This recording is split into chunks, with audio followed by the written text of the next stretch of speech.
Happy Friday, everyone. Welcome into our latest live broadcast. It is Friday, because I said happy Friday, so it better be Friday. It is the 27th of December, 2024. We're barreling in towards the end of 2024 as 2025 soon approaches, and we are just trying to get some year-end wrap up throughout this week.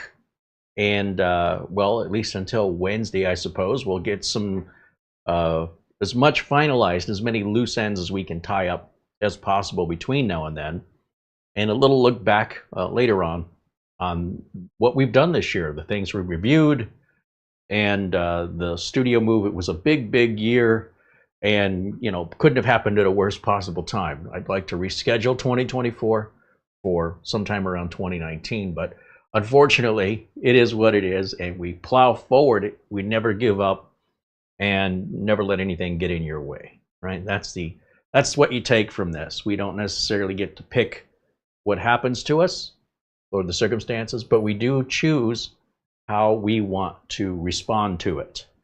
And where those may not be the most joyous of times, it's great to look back and say, look at that, we overcame all that, which is wasn't planned for, wasn't expected. We weren't financially prepared for it, but we made it happen, and we're here, and we continue marching forward with all of that behind us.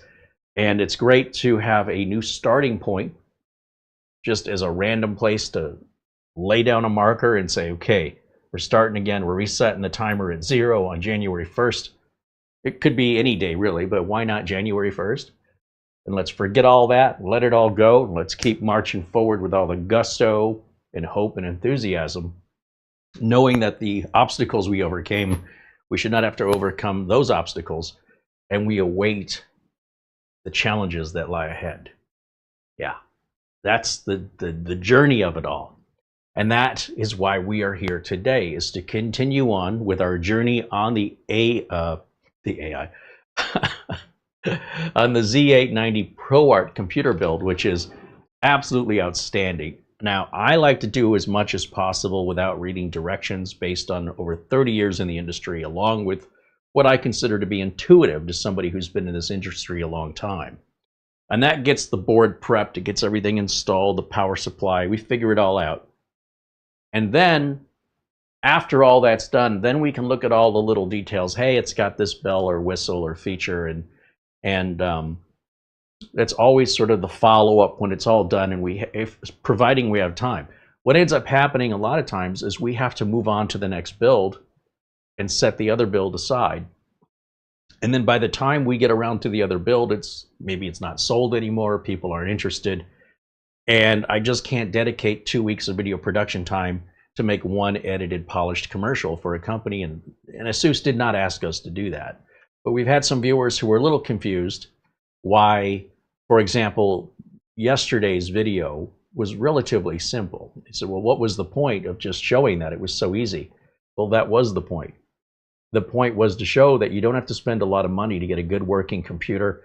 If you don't get if you can avoid all the unnecessary RGB and unnecessary liquid coolers and outrageous cases, you can actually build a really fantastic system that'll blow the doors off of your friends at half of what they paid.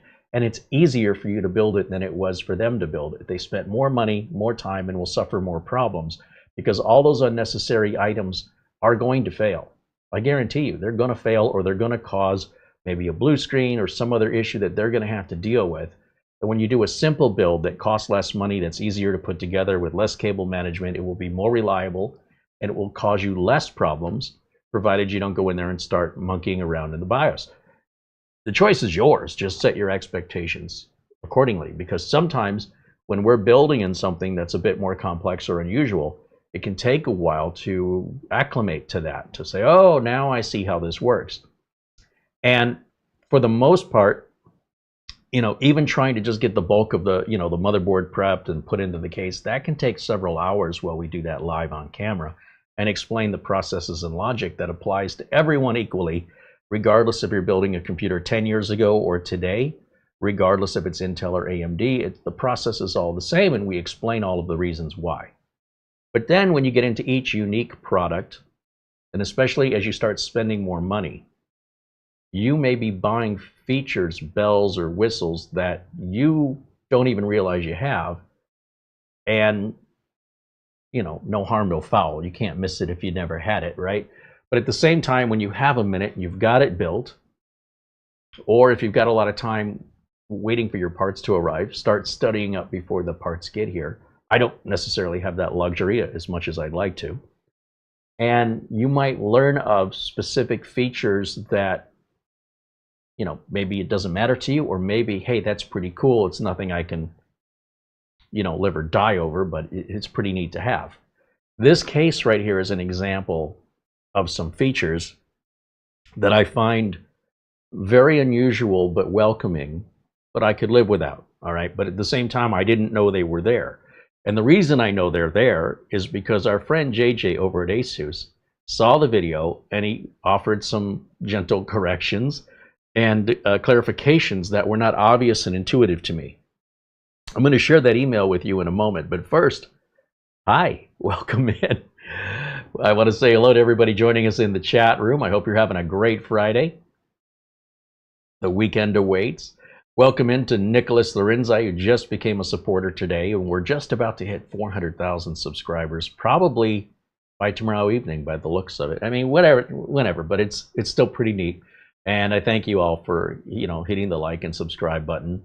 And hello, we've got hello to Maralina, of course, hanging out there in the chat with Mark Baggett, Gil Garcia, Eddie Casanova, and David Graham. I also see Michael Sayer says hello. There's John Paul Bacon. And Charlie Purdy joining us. Welcome in, welcome in. Ron Makura, Jonathan, I'm sure if I said his name already, but welcome in again. Jeff H. And our friend Buster out of Scotland sends us a very generous Amazon gift card earlier today, along with a super chat just now of £10. And Buster says, good evening, Carrie and Mara and everyone in the chat. All the best from Bonnie, Scotland, where the temperature in Edinburgh is 49 degrees Fahrenheit or 9.4 degrees Celsius, and I hope everyone had a great Christmas. I agree. I hope everyone did have a great Christmas, and thank you as always, Buster, for your kindness, your generosity, and what an amazing community we have here. Luke Greenia, another very familiar, proud member of our community here, joins us from Vermont and says hello. We've got Chris Garrett in there, along with Rick Lakes. Rick joins us from Minnesota. Our friend Mark Gaines out there in Northern Ireland with a £10 super chat says, hey, Carrie, Mara, everyone in the chat. Hello. Cheers, Mark. Welcome in. Good to see you. Thank you so much for your super chat and your other generous contributions as well throughout the last few weeks and beyond. We appreciate you very much. Bajan Guy says hello, as does Mortant 1210, and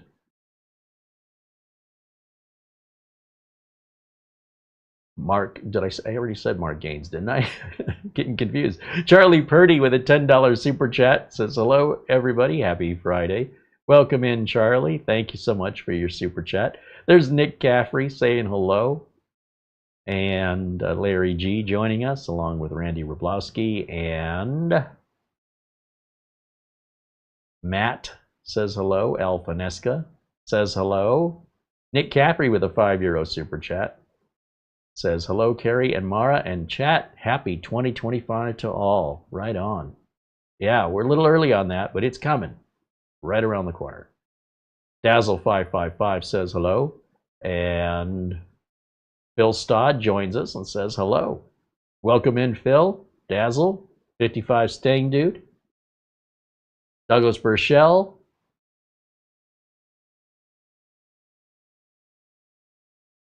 Dustin Fuller joins us. Scott says hello. All right. Jeff H says, great Christmas here in Oregon. It's rainy and stormy. That sounds like Oregon. Yeah, it sounds exactly like Oregon. So what I wanted to, first of all, let me tell you, when you're in my line of work, we deal with a lot of PR marketing people, and they're often not very technically knowledgeable. They're there as marketing people. And so if you hit them with a technical question, 99 times out of 100, they have to check with the engineers and get back to you. They don't know the answers. But this is not true with JJ from ASUS. JJ he doesn't even look the answers up. He just somehow knows all this stuff off the top of his head. Now, we've never worked with the liquid cooler, the ProArt liquid cooler. We've never worked with the ProArt case, and we've never worked with this power supply, the ASUS Tough power supply, or this motherboard, the Z890 ProArt board. This is all brand new stuff for us. And again, when piled in on top of other motherboards and other cases that we've looked at just in the last month, in the last 2 months, we've probably had 8 or 10 cycle through here. It's very easy to be dismissive of something that if you don't know, you don't know. Okay, so my goal has always been, when I get this done, I'll go back and look through all the directions and whatnot. And luckily, I had sent JJ some feedback about everything here, and I'm overall very impressed with how the NVMe drives go in and how it's all toolless. I was puzzled why the RAM doesn't work and why the QVL shouldn't matter anymore. I thought the metal frames on the fans on the cooler are neat, but overkill. Not that it's a big deal. I thought the switch up here to turn the fans on full blast was unnecessary. If your motherboard's controlling it, it'll turn the fans on full blast when needed. I was disappointed there's no other USB 3 or USB 2 header. The problem being that the case wants a USB 2 and a USB 3 for the front headers, plus a 3.1. So the 3 and the 3.1 and the 2.0 would all be used by the case, leaving nothing for the cooler. And given it's a ProArt case and a ProArt cooler and a ProArt motherboard, you'd think they'd have enough USB ports, and they do not. I'm going to read to you, but again, I want to emphasize, I love the power supply, I love the board, I love the engineering design, I love the intuitive nature, I love the quality, I love how easy it is to work on. I wished it had wheels, and then Mitch pointed out it's got wheels in the back here, built right in. And I mention all this so that I can read and share with you the response I got from JJ. So let me pull that email up here.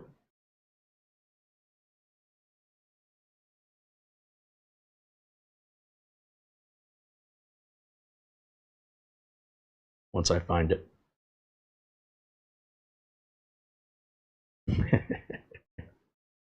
All right, so you take this for what it's worth.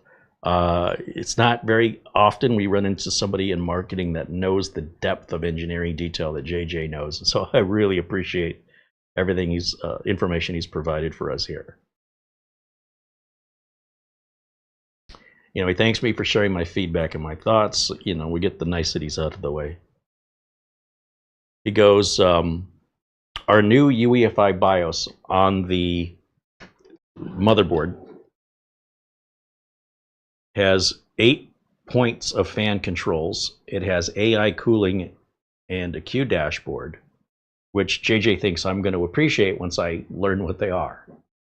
He says, with regards to their flash now being able to open zip files, he goes, it's a new standard on all of their 1851 series motherboards, and they hope to be able to implement this on AMD, but there are some differences in the code base that currently do not allow that as of now. I just think that's the coolest thing, to not have to extract the zip file when you update the BIOS. It'll just point to the zip file, it'll grab it out of there. That's fantastic. He says, I'd also recommend you check out our AI Advisor. Now, this is an app that you download and install for the part of the motherboard.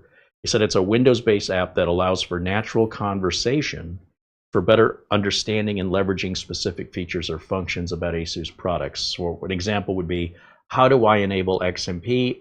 And it can respond to you and even allow you to execute the change while you're in Windows.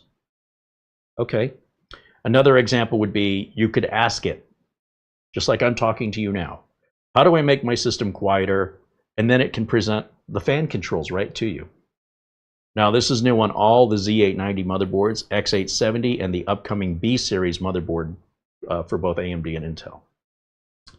With regards to the coolers, they said our goal is to focus on high quality design with a focus on performance and operation while maintaining a premium aesthetic with no extras.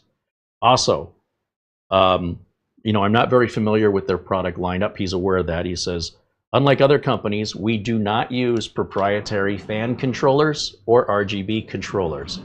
All the fan controllers and RGB are controlled through the BIOS and through the motherboard. There's nothing proprietary that ASUS is using here. And, you know, I didn't even think about it. But now that he's pointed that out, yes, more of that, please. It says all of the coolers allow for fan controls, always from a UEFI BIOS level, and they use standard headers for ARGB management. Now, with regards to the case, they have a new version of the case coming out that's going to be basically, instead of this plastic front, it'll be a wooden front. That's coming out soon. And I don't know, maybe that makes a difference for you. We did that front wooden Lee case, which was neat because it was different. I don't know. Do you have a preference? Do you think the black plastic looks better, or do you think a wooden finned front would look better? The PA602 Wood Edition is what it's called. You could probably Google that. And with regards to the USB, the lack of a secondary USB 2.0, JJ confirms that this is the only motherboard they've made that doesn't have that second USB 2 or second USB 3. He says that we made a change specific for the Z890, but the Z790 and the X870 keeps all three USB headers. And all the other models they did prior, like the X670, X570, B550, B650, they all had at least two USB 2.0s. So they wanted to emphasize the airflow is their main thing with this case. And they don't want users to have to think about airflow configuration or what fans to get just to be able to focus on the base installation of cooler, which may also be a heatsink. Well, I don't think the switch to turn the fans on full blast is required because the system will do that automatically. JJ says they have users, receive feedback from users who prefer non-software based controls for or want an immediate toggle for those items. Like rendering, exporting, simulation, they have a heavy load requirement that they can instantly tune. Now keep in mind this also aligns to the PWM fan control, so it also influences the CPU cooler fans. I don't get this. I'm sorry. I don't care that that's their feedback. It still doesn't make any sense to me personally. The system's going to crank those fans up to 100% if that's what's needed, regardless of your psychological mindset that that's what you think. The system doesn't think it. The system knows it. So to try and outsmart it and add the switch, it's not causing any harm. And if it pleases these people, I guess that's fine. But to me, it's all a placebo effect, and feeding them and enabling them just encourages this behavior for feedback for requests that are more psychological based than they are actual factual. You know, there should be no reason to have this other than human conditioning. But again, maybe there's some other piece of information I don't have because I don't. Well, if I have any customers that do that work, they've never requested such a thing. So I don't know who these people are, what their justification is, but I can't make rhyme or reason other than it's a feeling versus an actual factual thing, right? They feel like they need a switch. But again, without knowing specifically how that's being used, it just feels redundant to me, but it's not hurting anything to have it. Now, JJ says, one thing you may have not realized, and he's right, I didn't, he says, is the fact that this case allows you to add 4 caster wheels underneath of it. It's not included and you have to buy them separately. And they're a standard desk chair caster wheel, 11 millimeters wide on the stem that plugs in, and the stem 22 millimeters long. If you go on Amazon and you look for caster wheels, they're usually sold in a kit of 5, 10 to 25 bucks, depending on what you want.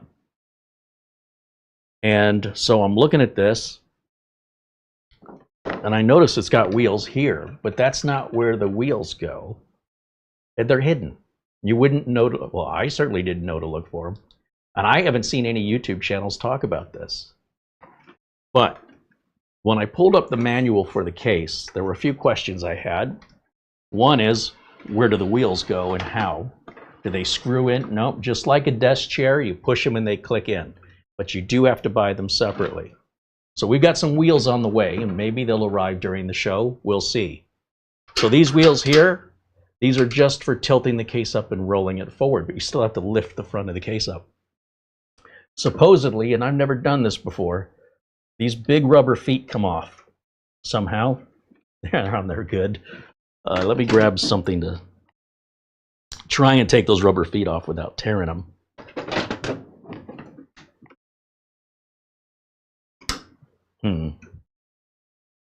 I'm just debating if the screwdriver is too big. I need to use something finer. I mean, that is some serious sticky tape they're using. I would never guess that that comes off of there. Let me see. What else do I have that could take that off?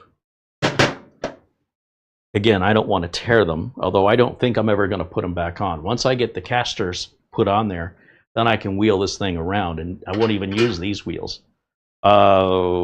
Screwdriver. I need a little tiny,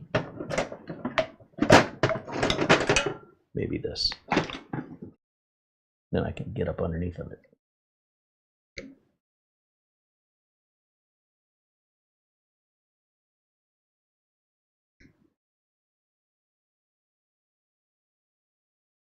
With the resistance these feet are giving me, they act like they're actually stuck on better than most cases that the feet aren't supposed to be removed. Like every bit of this says, don't take this off, you'll never get it back on again. It is on there. Super, super good. In fact, a lot of the tape is sticking right onto the case. That's how you knew the manufacturer used some good sticky tape on here.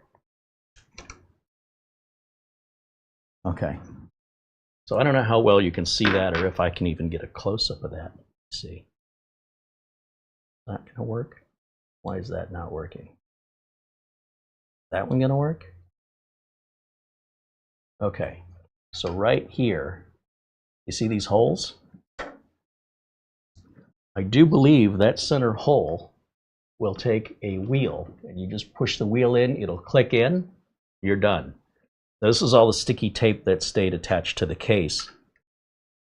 And what I'm going to do for right now, see, I would have never ever known that was there. I mean, why is, what's this hole for? What's this hole for? What about these? I guess they're holding the structure together. There's probably some screws back there.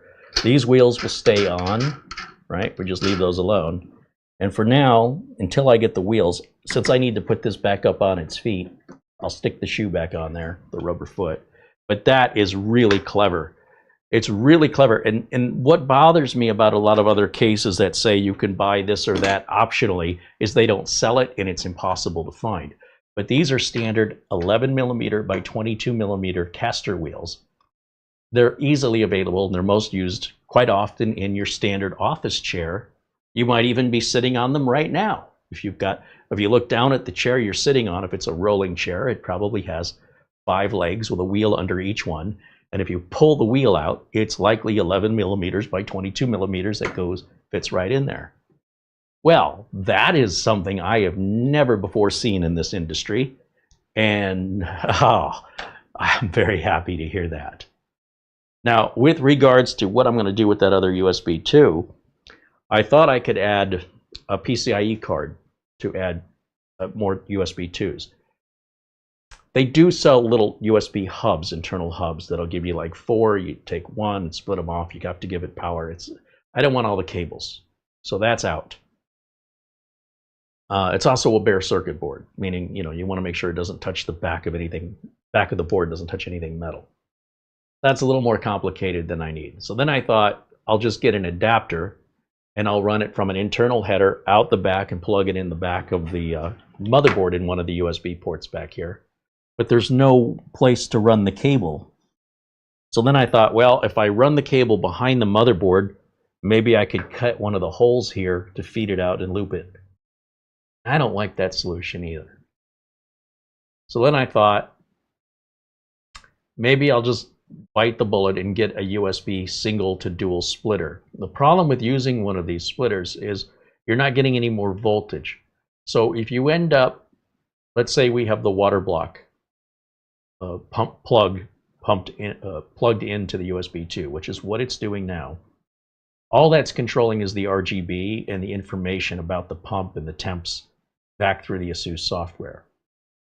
If that becomes disconnected because we put some high drain device like a external hard drive, mechanical 2.5-inch hard drive plugged into the USB up front, it might disconnect the other two USBs, meaning the pump inside, as well as any other device, flash drive or whatever else we might have plugged into the second USB port at the same time.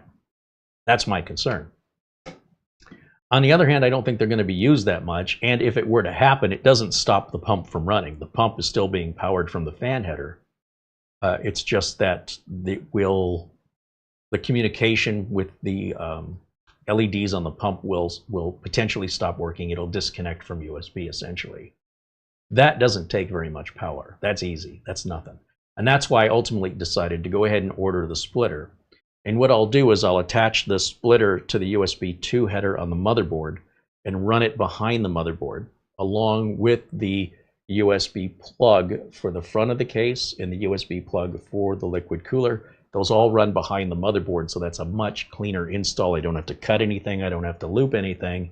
And the downside is, unless I get that little circuit board, which then I also have to give that power, but then I end up with 3 more USB ports that I'm going to use, or at least 2 more, and an open bare circuit board. I got to find somewhere behind the motherboard to place it.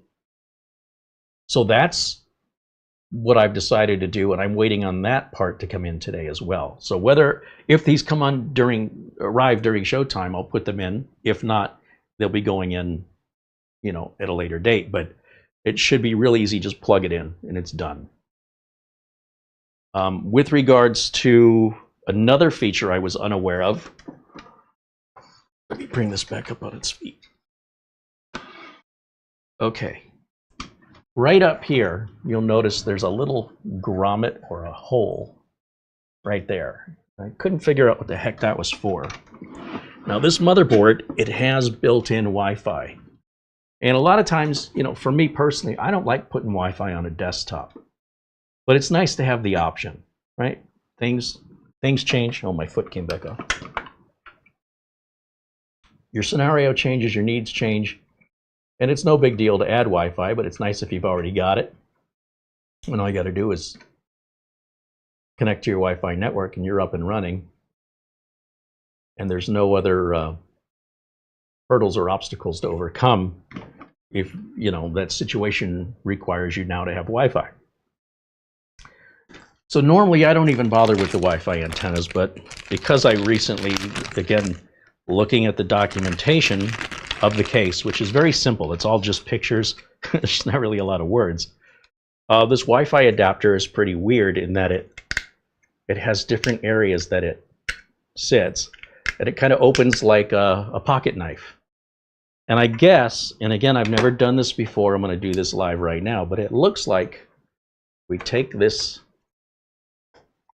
comes off somehow, right? How does this come off? It pulls back and away. All right. And down inside, let me put this. If I tilt this down for you, there's a little pocket. And with this little pocket, you can put the drive and tuck it away right in there. But you say, what about the cable? There's a little groove cut out. Right? And we take that cable and we run it right down through this. And again, this is all theory. I've never actually done this before. And then there's your Wi-Fi. Now these Wi-Fi cables are even different. These do not screw on. What you do is right down here, there's a little connection. And again, I don't know if the close-up camera will pick this up. Let me see if I can tilt that up a little bit so you guys can get a better view of that. Oh boy, I cannot see. Let's go up here. Is that enough? Not quite. A little bit more, Carrie. A little bit more. Okay. So right here are our 2 Wi-Fi nubs, antenna connections. And then these just push on, and you'll hear them click, and you'll hear it click. That's it. We've plugged our Wi-Fi antenna on just that easily. And I suppose if you wanted to, you could take this and, well, again, I need to keep raising my camera or back off the zoom a little bit here. Let's go back over to this direction.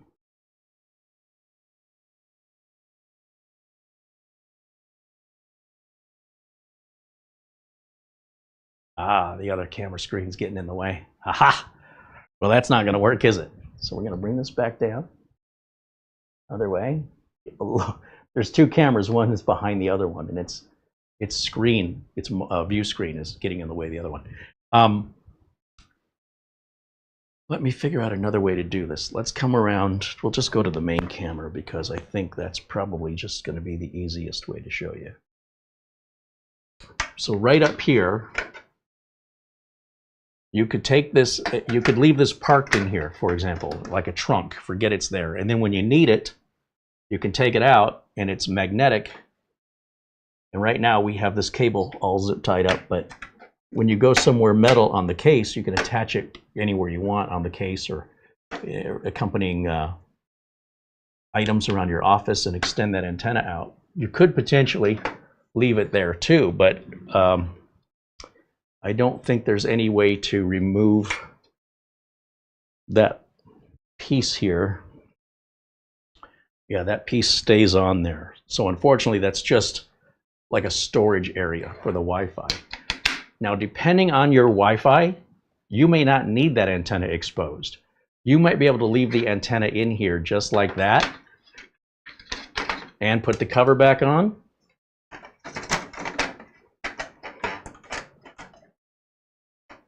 Once I figure out how to put the cover back on. And it's quite possible, and in fact, highly likely, depending on your router and how far away it is, that you're going to get a 5-bar signal regardless, or at least 4. So it may not, I don't want you to think that antenna has to absolutely be exposed. Maybe, maybe not. It's not really intended to be operated that way, but I can't see why not. I mean, when you're dealing with a mini PC, the antennas are inside of the PC. How's that any different? And this is just plastic. You're not going through metal. But if your Wi-Fi signal is weak or you want it to just be the best signal possible, you can just pop it out of here and magnetically attach it to the back or to the sides, wherever you want, and adjust the antenna as far out as you want. And that's a feature of this case, which is unlike any other I have ever seen. So I did not know. I didn't put that together intuitively. But once it was pointed out to me, I said, hey, that's a great idea. Now, the other thing that this case has is an infrared dust sensor that tells you when this front dust cover needs to be cleaned. So how does that work? I don't know, because I didn't hook any power up to this thing. So we have this dust cover right here, which I guess, yeah, this comes out like so. Okay, that's our dust cover. Do you see how that says ProArt? You see the P-R-O-A-R-T in that design? Just in case you thought those were random lines, that's an overlapped Pro and Art placed on top of one another. It's pretty unique design. And let me put this down for a second. On the side of the case, right here, we have a button that doesn't do anything because I don't have any power. But what I'm guessing is this little infrared sensor that's checking your dust filter's transparency is somehow being powered through maybe a power LED or something coming up to this switch. Or maybe it's the fan power because the fan controller's there. That makes more sense. And then they probably wired this in. I did not have to wire it separately. It's already hooked up. I don't know how, but I'm guessing. If we turn this on, let's try this to see how this works. Let's grab a power cable and Ethernet. We love that this has 10 gig Ethernet built right into it. It's not SFP, just regular 10 gig.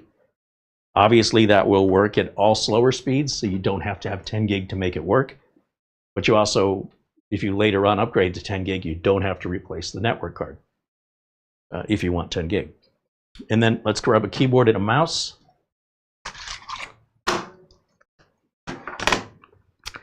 And let me plug my dongle in somewhere back here. And finally, I need an HDMI cable, don't I? So we'll grab an HDMI down here. Plug this bad boy in. And we'll turn this on. I have to flip the switch on the power supply to on first. Now I'll turn it on. And off and away it goes. Now I did load the ASUS software so we can control what this LED does. It's basically just a gauge. It's a 5-bar gauge. And it will tell you CPU usage, temp, GPU usage. You pick whatever you want it to do. So right now I've got it set for, I think, CPU temp. Now, once the software loads, once Windows loads, it'll load the ASUS Armory Crate software. It's part of that. And you'll see that those 5 bars will drop to just 1 because the CPU is nice and cool. Because the liquid cooler in here is all business. No RGB, no games. Even though they promote this as a gaming case, which I don't understand why. This is a workstation all day long. And of course, any workstation can be used as a toy. But, you know, looking at it as a gaming case, I don't know, most gamers want a lot more pomp and circumstance. Now you see how that just went to 1 bar? That's representing how much of our CPU is being used, which I find much more useful than random RGB. With that, now there's this button, and when we push this button in, if we hold it in, you'll see it's going to clear them, basically clear it out. It blinks 4 times and then it shuts off. So now my curiosity is, how does that know when the dust filter needs to be changed? Where's the infrared sensor at? Where does it detect it? So this is a perfectly clean dust filter. This is going to be a hard thing to test. But I thought maybe, just maybe, we could, I'm not quite sure how this is going to work, but what if I blocked this filter? And again, I'm not quite sure where it has to be blocked or how much of it has to be blocked. And I've never seen anybody test this on YouTube either. They just kind of take their word for it, I guess, but I want to know. Now, this isn't adjusting or accounting for any other filters on the system, like up here on top of your radiator, down below with your power supply. This is just your intake air, because remember, as JJ said, they're all about airflow on this. And I'm just gonna, I don't know, I'll block the whole thing first of all and see if we get an error light. So all I'm doing, and I don't think it has to be 100% blocked. And then what I'm curious about is, will the light come on to say, hey, your filter's dirty? And if it does, what part of the filter is it looking at? And then assuming we can get the light to come on, I'll start removing 1 post-it note at a time until the light doesn't come on anymore. And that'll give me an idea of where it's looking. And maybe it's looking at many places and it's coming up with an average. I don't know. It's a welcome thing, except it's pretty subtle if you don't know to look for it, because it is on the side. So we slide this back in here, if I can remember how it went in. Going this way.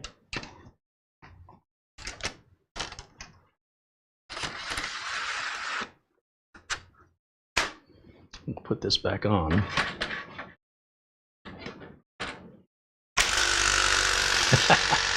Post-it note in the fan, but there's no light on here. And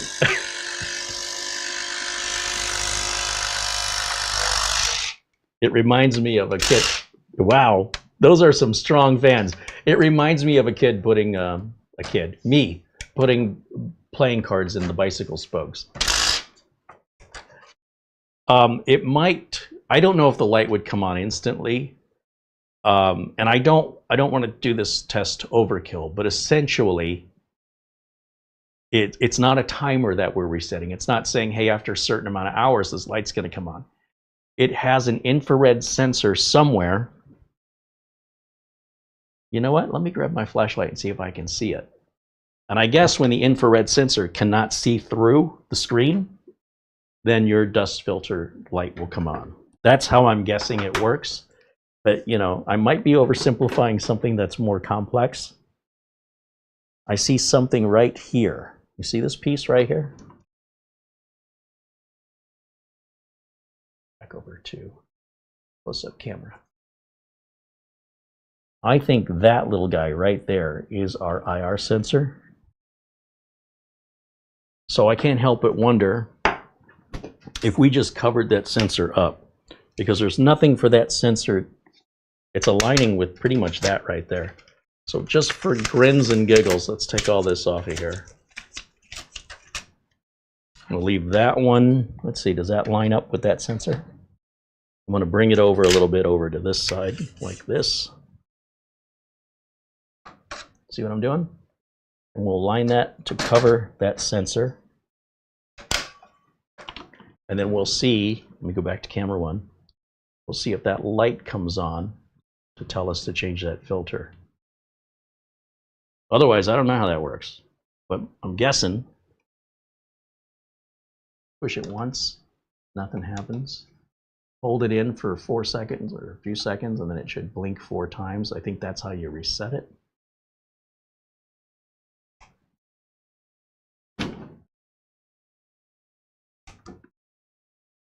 Yeah, that blinks 4 times. Now, I don't know if the blinking 4 times is zeroing it out, saying that's what's normal. I also don't know if the infrared sensor is sensing in a horizontal way, if it's looking for airflow, or is it looking just to shine through? That's the engineering side of it. So I have no way to, so far, to activate that light, to trick it into thinking it's blocked. The only thing I can think to do is grab maybe a regular piece of printer paper and maybe tape it so it doesn't get into the fans and block that whole bottom section, because it appears to be, that's the only thing I see on the front that looks unusual that I cannot identify. So I'm guessing that's the infrared sensor. And again, maybe another YouTube channel did this, but I couldn't find one. I also couldn't find one putting wheels on this case or even acknowledging that you could, despite the fact that documentation makes it very clear and identifies the size of caster wheels required. So I just see this piece here. And I don't know if I can just block it with my fingers. I don't know. And I don't know how long it takes. Or is it infrared in the sense of light? I don't think infrared cares if it's light or dark in the room. I want to reset this one more time. So I hold the button in. The light blinks 4 times. And then it just gave a final blink there, which I don't know what that means.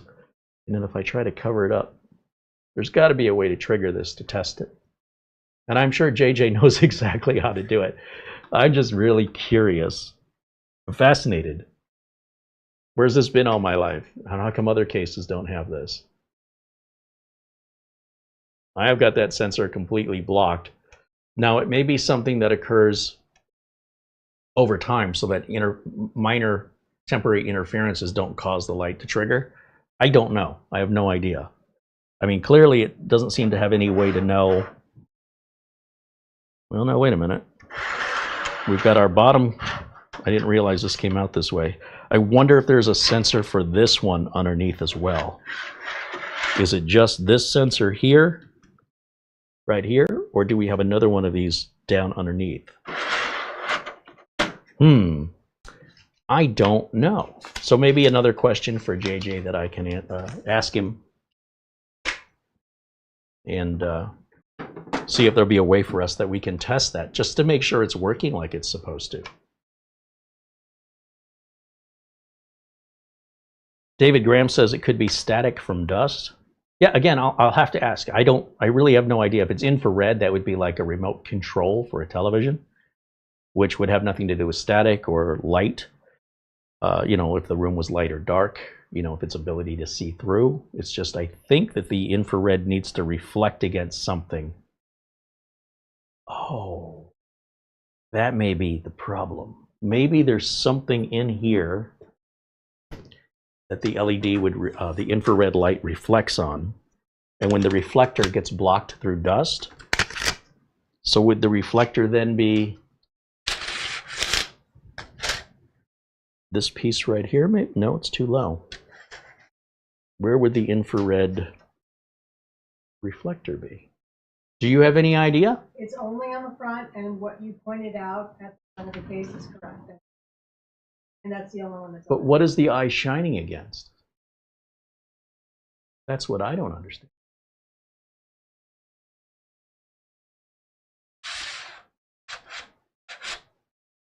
That eye is approximately right here. And there's nothing on either side of this.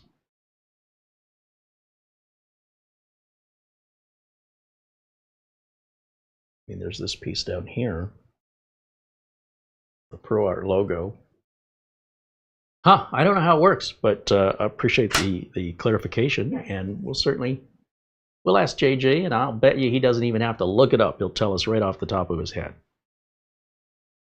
Anyway, it's a pretty neat feature. And now look, I already know most customers won't even notice that light when it comes on over here. They'll never see it. But that's okay. I still like to have it there. And eventually the customer will probably call me and go, there's a light on I've never seen before on the side of my case. What does that mean? But mostly customers probably would never notice. This is for somebody, this case, and this feature is for somebody who is self-aware and interested in the technology and interested in keeping their dust filters clean, whereas your average customer has no interest in that. So I don't know that that would help a customer that didn't care, I guess is what I'm trying to say. Oh, let's take a look at the chat room here. Andy Kane and El Perez join us, saying hello. There's Michael Fogelstead mentioning pages 34 and 35 of the manual. Yeah, we can pull the manual up too. It's a PDF file you can download. Bill Stodd said you might be able to see the infrared light with your phone. That's a point, yeah. Ski Man says hello. There's Amazing Airshow video says it is not good to have intake fans at the bottom as it seems like it would pull up any dust on the floor. Well, everybody's got their own opinion on that, and I say do whatever makes you feel good. At the end of the day, depending on how, if you put your computer on the floor, if you keep your floors dusty, or if you're even in a dusty environment, your power supply fans generally always face the floor regardless, but you don't have to do it any way you don't want to. And when I deal with the customers who order machines from me, we build them to the customer's preferences.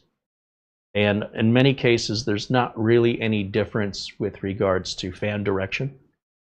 In regards to case fans, you generally want all your airflow moving one way. Radiators, it could be push, could be pull, could be horizontal, could be vertical. They don't really care. The radiators all work pretty much the same, regardless of orientation, regardless of all the nonsense you're reading online. This is coming from extremists. And so if you're an extremist, well, you know, I'll let you do your own work. I don't want to work for extremists. They're too difficult to please, and they don't pay very well, generally speaking. So with regards to dust, again, you're still going to have to dust your computer out. So if it means putting your fans in one way or the other results in not having to dust your computer out as often, I don't think so. Because in my experience in the industry, going about a year between blowing out the dust, universally on any computer made, any desktop computer anyway, is pretty much needs to be done. I can't recall going to any customer's location, regardless of how many fans, regardless of their environment, and regardless if the machine's running 24/7 or they turn it off at night or if they have negative or positive air pressure, it always has to be dusted out once a year. Or I should say, it's due. Now, it doesn't mean you have to. Just because you have a dusty computer doesn't mean there's any downside to that. The computer may run a little warmer over time, but unless you're having a problem, there's no problem to fix. When I dust out a computer, it's not somebody calling me, saying, hey, can you come out here and dust my computer? They don't know. Usually they're calling me out for something else, and while I'm out there, I'll dust out the computer as a preventive measure, but that's it. The computer we just worked on was 10 years old. It had never, ever been dusted. Never. Ran fine. So let's not make a bigger deal out of it than what it really is. But to each their own, and you're welcome to build your machine and place as many fans as you want in any direction you want. It's not experimental equipment here. This is all consumer-grade electronics. You could intentionally try to overheat it. You'd probably have a very difficult time. Even if you did overheat it, you likely wouldn't damage anything, as most modern technology like CPUs and SSDs will throttle down to save themselves. So it's pretty rare that heat kills anything. It just might make your computer blue screen, but at least on modern hardware, it's pretty resistant to the actions of curious consumers. Not bulletproof, but it's definitely not as sensitive as many of you make it out to be. It was 30 years ago, but not today. Al Perez with a $2 super chat. Right on. Thank you, Al. Thank you for supporting the channel here. We appreciate your super chat contribution. Luke says Carrie's foot fell off. It happens all the time.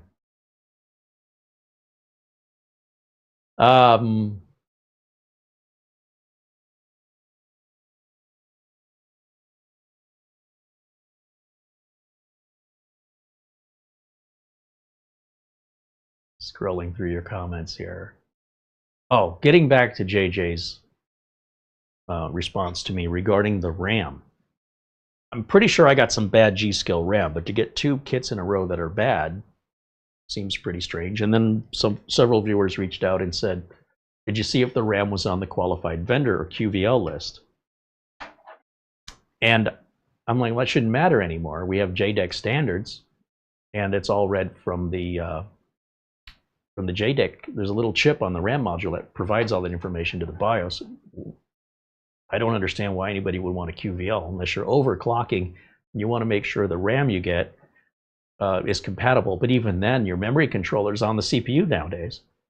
So you could have RAM that doesn't quite overclock as good on one system, but the same RAM overclocks really good on another with the same CPU, same motherboard, same everything. And it's just the silicon lottery of the CPU. That's a problem, or potentially, that a QVL list maybe would help you with for certain minimal overclockings. But JJ corrects me on this, and JJ says, no, QVL is still a pretty important thing, and he mentions that, let's see, we're going to talk about the fans again, because we were talking about the bearings too in the previous video that he saw.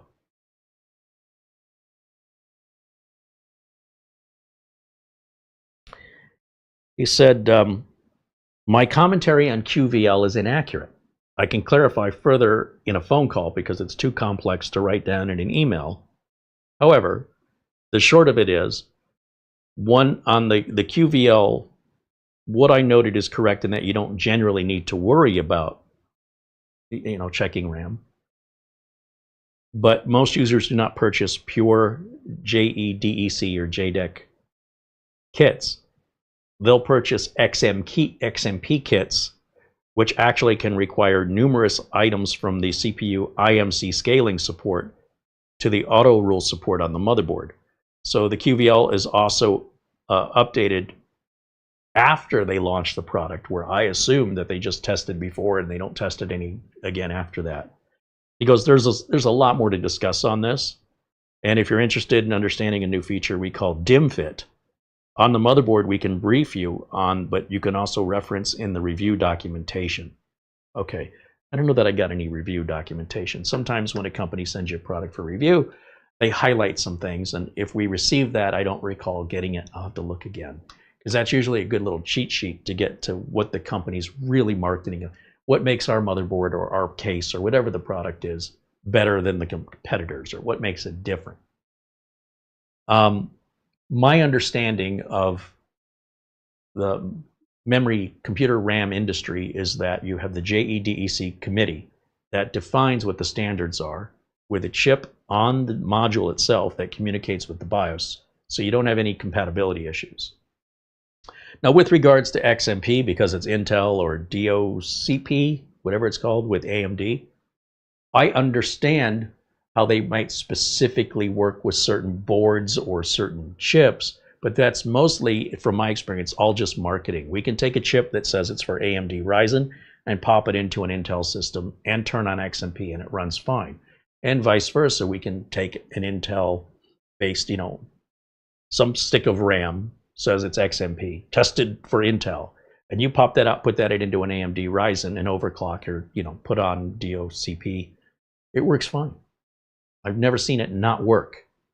So you can imagine, from my perspective, when I plugged in some G.Skill RAM that I think said it was for XMP, and maybe that's the problem, but I wasn't enabling XMP. Just should have the JDEC and XMP. In other words, and maybe I'm wrong, but my understanding is they don't have one or the other, they have both. But what JJ is saying that it's one or the other, and maybe I'm misunderstanding, and maybe that's why we need to have a phone call to better understand it. But it's quite possible the G.Skill RAM is not compatible with the Z890 board. We tried the same RAM on an ASRock Z890 and it did not work there either. So now I'm wondering, if we put it on a Z790 board, will the RAM work? If it works, I still don't know if I want to keep it because it's not RGB. It's 96 gigs, so it's expensive kit of 2 48 gig sticks of RAM. And most of the Z790 boards, that instead of the 890, the 790s, even if it'll work in there, those cases are very RGB centric. But there might be a case here I'm overlooking that might fit in, or I keep it on a shelf for future reference. But the problem with keeping it on a shelf is it depreciates. 32 gigs of DDR4 RAM is under $50. That used to be $100. So imagine if I had a bunch of that just sitting in inventory that I paid $100 for. And while it's sitting on my shelf, it's now worth half of what I paid for it. If I ordered it when I needed it, it would save me money, except if what I order is damaged or not compatible, then it delays a build if I don't have anything else in inventory. So in our case, we ordered the G.Skill RAM, we popped it in there, started getting blue screens. Then here's the other thing that doesn't make any sense to me. MemTest 86 clears one stick of RAM without a problem, and the other stick of RAM fails. And it doesn't matter if you reverse the slots, it is consistently the same. So I went on Amazon, I said, let me order another exact same kit. That arrived, plug that in, and now MemTest fails both of them, regardless of which slot they're in. So what are the odds that I'm getting two bad kits in a row? But if it's incompatible, then why is one stick consistently working? What makes that stick of RAM different? And for me, that's pointing to G.Skill.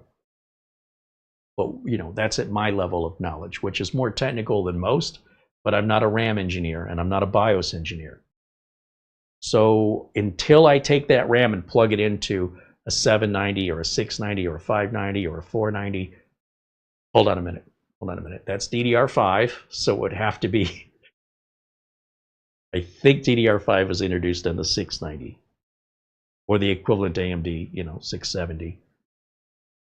Or try the RAM on an 870 motherboard. It might work on AMD. And if it does, it still doesn't mean I don't want to return it. It's $200, and if I can't use it in this build, it's going to sit on a shelf. Unless, as I mentioned, I've got something around here that I just have forgotten about where I could use it. Most of the other systems have the glass windows with a lot of RGB, so why would I not want RGB RAM in that type of a build?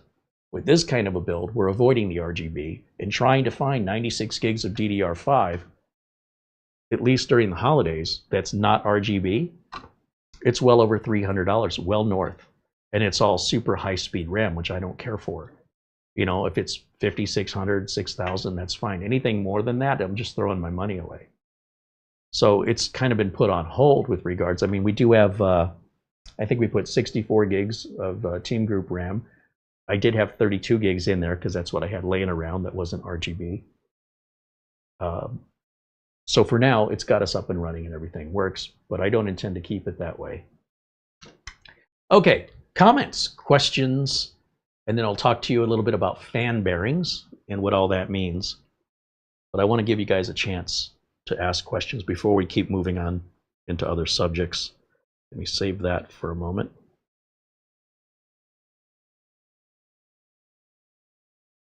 Yeah, good, good, good. Now, you're not going to have these kind of surprises on your $65 case from AliExpress, okay? That's just going to be a plain case. There's really no reason, in my opinion, that you should need to read the documentation. It's pretty simple. But the more money you start spending for the fancier stuff, like let's say you buy a nice expensive car, and this car has all kinds of electronics. It's got steering assist, lane departure warning, blind spot detection system, a rear camera, you know, one of these electric cars like from Tesla or whatever. I hope you read the manual on that, because it's going to do so much more. And the main difference is when people lock themselves out of their Teslas and they don't know how to get back in, and then what do? This is the thing that boggles my mind. Somebody puts their baby in the back seat of their Tesla Model S, let's just say, or Model 3. And it's summertime and they got all the windows rolled up and they close the rear door and the car locks. And now they got a baby in the car and they cannot get in the car because for some reason the remote was left in the car. I mean, and it senses there's somebody in the car, so it's locking the doors. So what do people do? Let me tell you what people do. They get on their phone. They think, oh my gosh, my baby's in the back of the car. It's hot. I have minutes to spare. They probably have more than that, but they're parents and they're freaking out. And they call emergency. And they say, I need someone here to get my baby out of my car. I can't open the doors. It's an electric Tesla. I can't open the doors. Okay, you can open the doors. You know how? You use the same device you had in your hand the whole time. And you go, how do I unlock the doors of a Tesla? So you know what happens? The fire department shows up. Now that baby's, she's waiting, or he or she is waiting for the fire department to show up, just doing nothing but freaking out. Eventually the fire department shows up a few minutes later. Now that's getting pretty hot in that car. And do you think anybody at the fire department, while sitting in the fire truck en route, would go, how to unlock? No, nobody does it. So you know what they do? They show up, they assess the situation. Yeah, the doors are locked. They check all 4 doors. They look inside. Yeah, there's a baby. It's hot outside. You give me the hammer. And then when they hammer the glass, they want to hammer the glass. Let's say the baby's in the back seat. You don't want to hammer the glass next to the baby, right? You don't want to have glass hitting. So you got to come over to the driver's side or passenger side as far away as you can get from that baby, smash that glass, and then you can open the car door. Now, do you know why they don't know how to open their car doors when they lock themselves out? Because they didn't read the manual, and neither did the fire department. And nobody could be bothered to look up a YouTube video, but yet this has been in their hands the whole time. There are people that have locked themselves in their Teslas when there's a manual door release right there. It's been there the whole time. Maybe it was even shown to them by the salesman when they purchased the car, sort of an orientation, in one ear, out the other. Never read the manual. The main battery dies, not the car motivation battery, but just the main 12-volt battery, and now the doors don't open. It's a manual pull, and if you look at a Tesla door, it's obvious. It is not hidden. It is very easy. Once you see it, you'll feel like a complete moron, because I know I did. It's there the whole time. The problem is when you use the manual pull, it doesn't lower the window. On most modern cars that don't have window frames, the window seals up against the weather sealing. And if you open the door without that window dropping about a ½ inch, you can break the window. And my friend was very clear with me when I rode in his Tesla. He said, do not pull that handle. You push the button that's on top, so that way the window will drop that ½ inch and the door will open cleanly. The pull handle is for emergencies only. And I'm so glad he told me, because my natural instinct when I was in that car was to reach for that handle. That's how obvious the handle is. Like, how can anybody not see that? I didn't notice the button because I'm not used to electric doors. And I went to reach for it, and he went, ah, ah, ah. I'm like, sorry. But if you remember cars in the 70s and the 80s, they had like a chrome frame. So when you opened the door and the window was down, you still had the shape of the window built as part of the door. And that's so if the window was rolled up or rolled down, it didn't affect the door opening or closing. But with electric windows now, they can make the cars more aerodynamic and reduce that extra cost of the window frame by removing the window frame and using the body of the car as the window frame. But in order for that to seal against wind, noise, and rain, that window has to drop so you can open the door. Notice on your car, if you close the door, do you see the window go up and down? Did you ever wonder why that happens? It's explained in your manual. That's something important, I think. Not reading a manual on how a dust filter works, I could live without that. But at the same time, it's nice to know, right? I didn't know that it even had that feature to look for it. So it's not like I'm in the manual looking for anything specific. I'm very happy with the build on the intuitive knowledge I gained from building it. And then afterwards, once the build is complete and I have a minute, that's when I sit down and I start reading through the manual and go, oh, let me go try seeing if that Wi-Fi antenna fit. That's pretty cool. I don't need to have that, but I've got it, I'll use it. So that's my attitude on that. And of course, as I learn it, I want to share it with you. Never seen that before. I like it. Getting on with the, let's see, first chat room, and then we'll talk about fan bearings.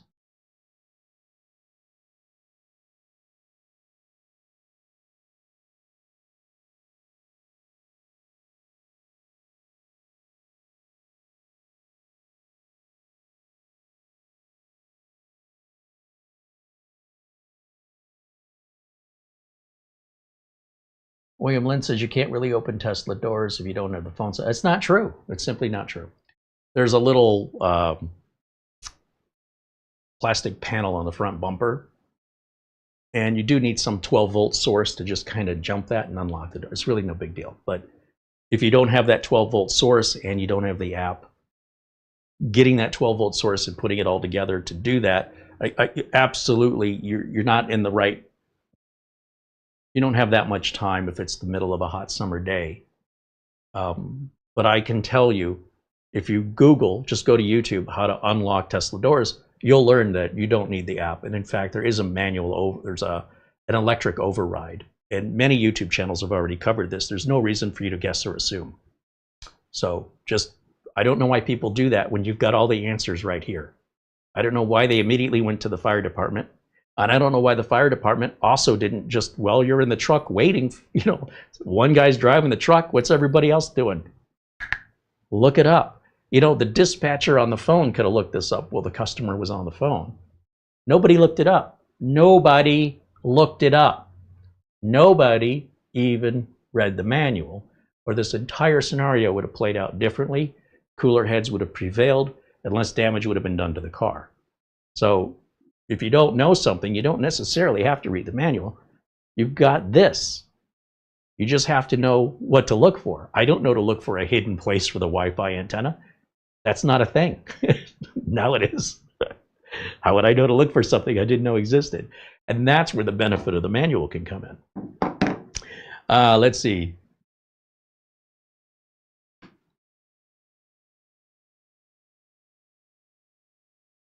Bajan guy said he met a guy who has a Cybertruck who said it drives better than he does. Yeah, that's what the stats say. Matt says MSI told me to make sure the RAM is on their list. Well, you understand why they told you that, right? Because they don't want you to call back. So if you just follow our list, we don't have to talk to you anymore. They're not trying to save you any money. They just don't want you to call. Their goal is to get you off of the phone as quickly as possible. It's not to help you. They're not there to help you. When you call support, the #1 job of a support technician, overall, with few exceptions, is to take as many support calls as possible during your work shift and to get those people off the phone as quickly as possible, and to do so in a way that they won't be calling back.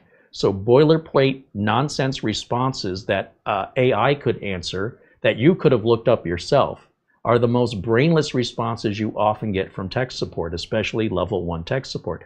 Have you tried turning it off and on again? Are you using our paper and our ink? If not, we can't help you. There's all of these boilerplate statements that are not made because they're necessary. They're not necessary for you. They're necessary for them to get you off the phone.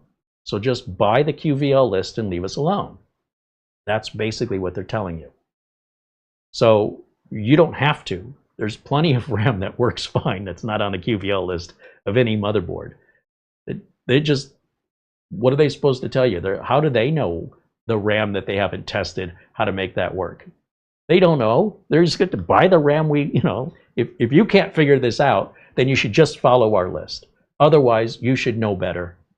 If you were doing your own thing, but you didn't know what you were doing, then you had no business doing your own thing. You should have just followed our recommendations. That is what they're telling you. It's quite offensive if you ask me, but that's corporate America today. Get you off the phone and just don't call back.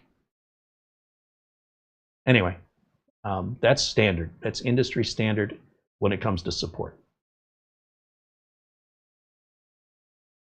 So Drasko says, do you intend to use this for further work? This will be, so Mara does all of our administration here on the YouTube channel, from thumbnail creation and video descriptions to answering your emails, talking to potential sponsors, vendors, product reviews. All of that stuff is a very busy job, and it requires, Mara can have 40, 50 freaking applications open at once, from Canva to, I don't know, what's that utility you're using now for thumbnails? She's got a new one.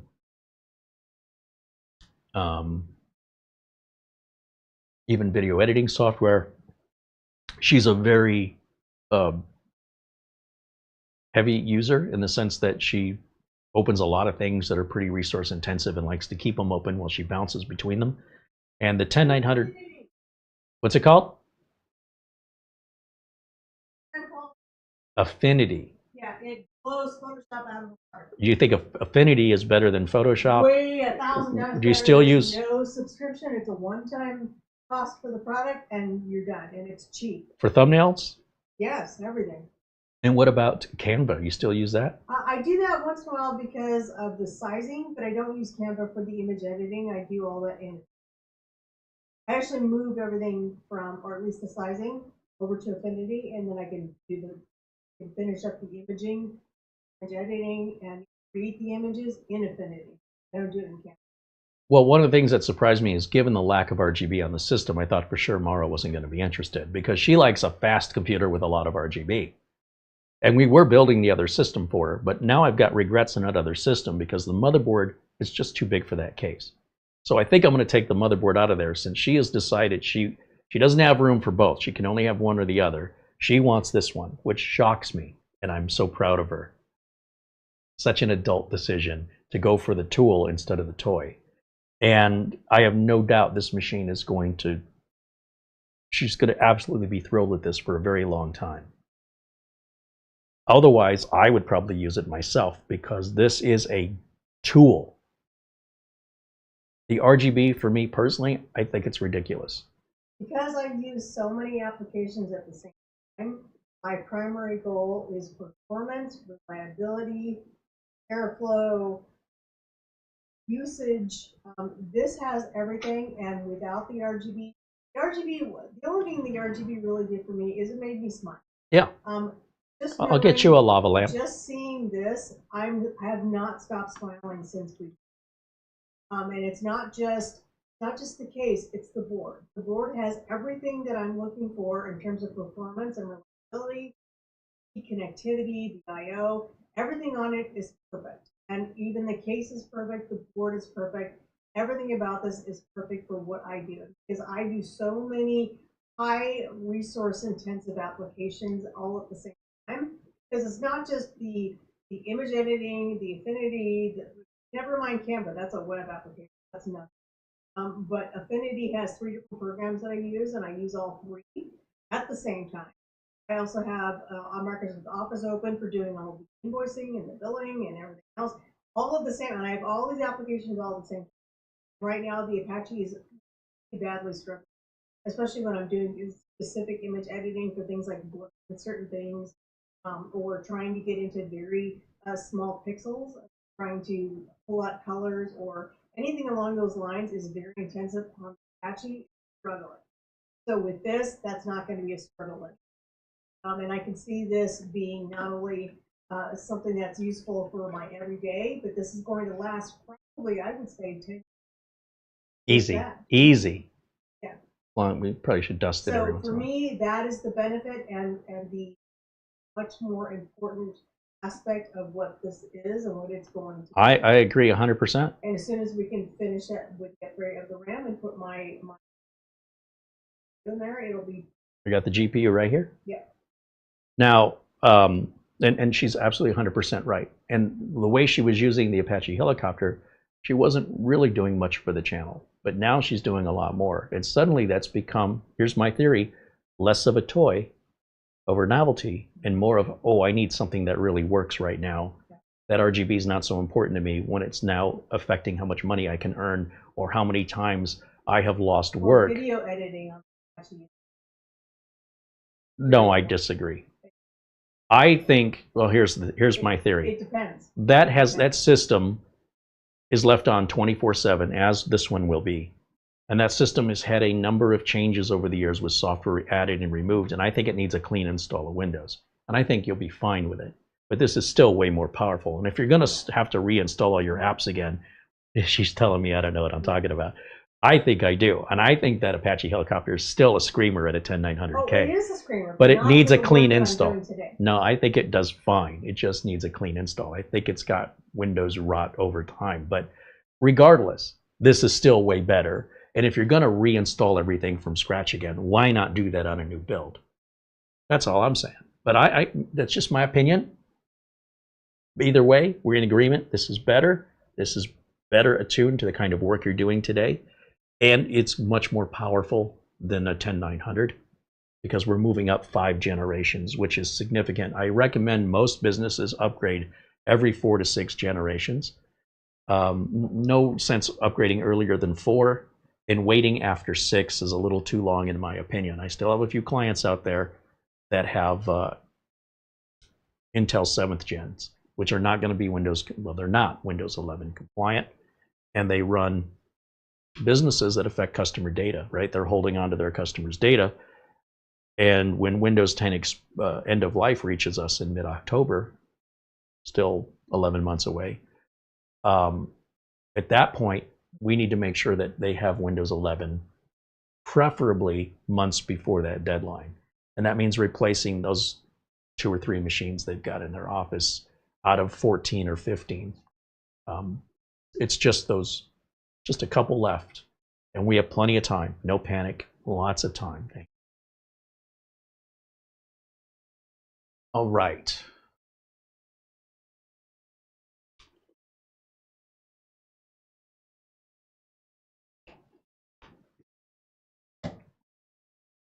I've heard people complain of video editing on a machine where they're not using a good video editor. So for me personally, with Cyberlink Power Director and an Intel internal graphics card, an iGPU from Intel, using AV1 encoding, assuming the Intel card supports AV1, which is anything within the last couple of years, I find that it edits faster and renders faster than even a $2,000 3090 Ti. But if I were using Premiere, or if I were using there's a couple out there that are really popular, and I think they're way overkill. They're very complicated to use. DaVinci Resolve, I don't want anything to do with it. Honestly, that's for movie and television production. We don't need that here on YouTube.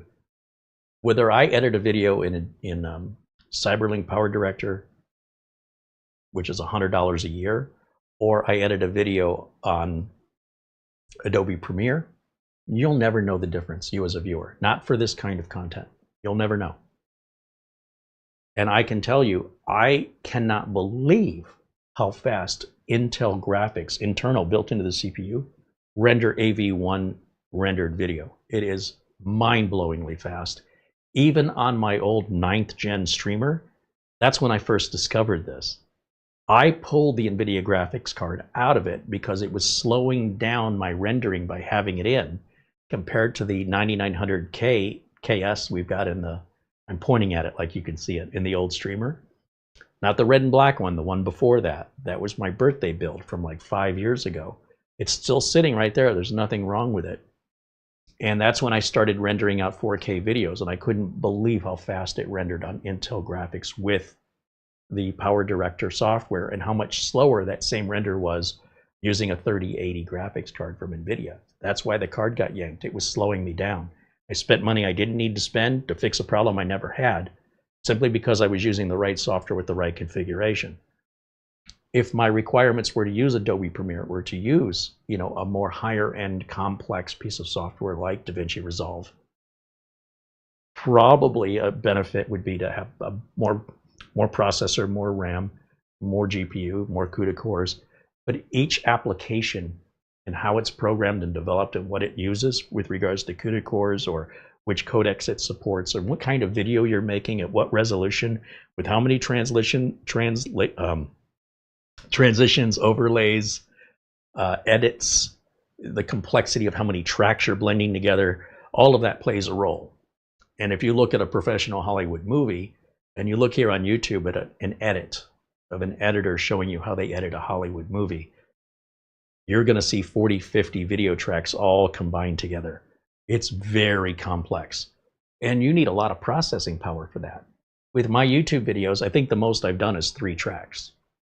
I don't think I've ever gone over 3 with additional overlays and transitions. And I'm telling you, even rendering out a 2-hour edited video in 4K, it just moves, it scoots. Like, unlike any Radeon or NVIDIA card, AV1 codec is the answer. And an NVIDIA card, not NVIDIA, an Intel internal GPU supports that. AMD GPUs did not, but they do now. And NVIDIA cards did not support AV1, but they do now. So I'm talking back on 9th gen. Imagine how blown my mind was that everything I thought was true no longer applied, because now we have a new codec and we have a GPU that's designed to optimize the performance of that codec. And it made no visible difference in quality. If anything, it looked better, which again, doesn't make any sense. So whether or not you believe your machine is underpowered for video editing, maybe the software you're using. Now, yes, you can always throw money at problems. Anybody can do that. Or you can do it the way we had to in the 80s and sort of MacGyver your way through life, and whatever it was you were trying to solve, figure out how to do it with what you've got. And sometimes just retraining yourself and getting current with the latest, in this case, codecs, and alternatives to the big name editors, which again, if you're filming a television show or a movie, if it's a fancy production with a crew, you absolutely want those kind of editors. But if it's just you making project videos, there's no reason to spend that much money or that much time when CyberLink Power Director gets the job done. $100 a year on a subscription, which means you don't have to worry about your license only being activated on one PC. You can only use it on one PC at a time. You don't have to worry about saving your serial number. You don't have to worry about saving the download. Anytime you want to install it on any computer, you just install it. You log in with your name and password, and it says, do you want to transfer your license onto this computer? You go, yeah. And you go back to video editing. And you go back to your other computer, you start up CyberLink. After you shut the other one down, you can't have them both at the same time. CyberLink says this is activated on a different computer. Do you want to activate it on this one? I go, yeah. Just one license, and I can move it around endlessly. I get free updates about once a month. A whole new CyberLink is released. It's like a 600, 700, 800 meg download. If I had a traditional license that expired, I'm like, oh, good for me. I don't have to, pay for another license. I don't get any of the updates. I don't get to move the license. It stays there. And that license costs more money than a subscription license, which is cheaper. I don't know why everybody isn't doing this, because if you're stuck using some old outdated piece of software, what you are saving on the subscription, you are spending in your time with added features and optimizations that take advantage of new technologies that didn't exist last year, such as when AV1 first introduced itself. What the heck is AV1? What the heck was H.265 when it came out? It's happening so quickly. What's the next one? And will my hardware be able to handle it? And if so, will my software be able to handle it? And then finally, will I be able to handle it? Because if I don't know it exists and I'm still doing things the way I was doing them 5 years ago, I'm probably working harder and spending more than I need to with the justification that I'm not spending anything. But you are. You're spending your time.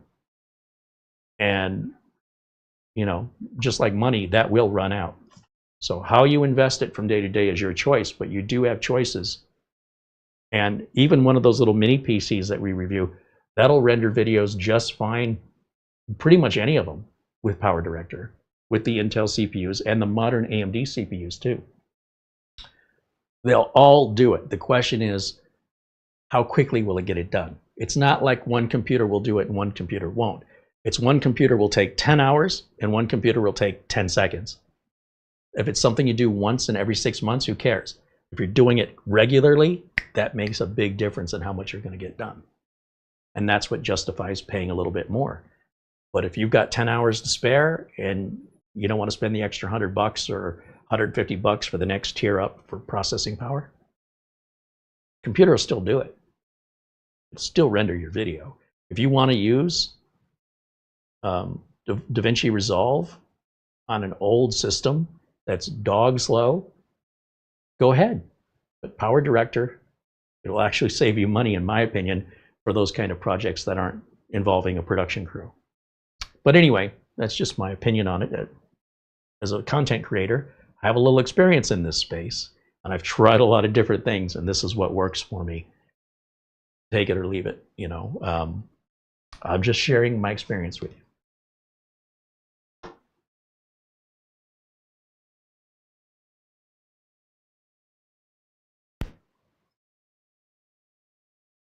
Paul1961 joins us and says, I still have to figure out my temperature problem of my CPU.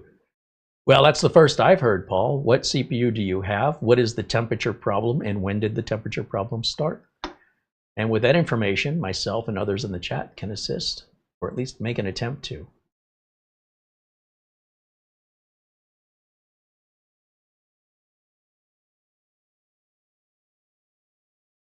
Dean Sermersheim joins us and says, hello. Welcome in, Dean. Good to see you. Our friend Buster, I guess, it's late there in Scotland. He's hitting the sack.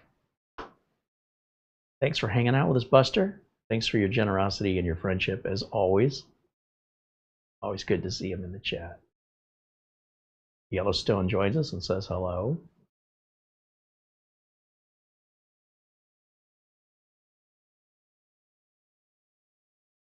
Nick C says hello, Carrie, in chat from California. This teacher can chime in on, because it's winter break. I hope everyone's having happy holidays. Enjoy your winter break.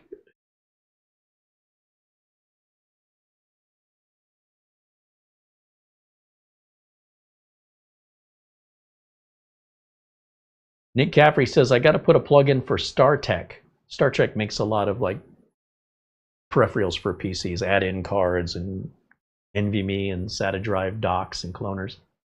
He says with StarTech, they have superb customer support, and I'm in Ireland and they're in the US. There are a few outstanding companies. I can tell you EVGA hired what appeared to be actual technicians answering their support calls.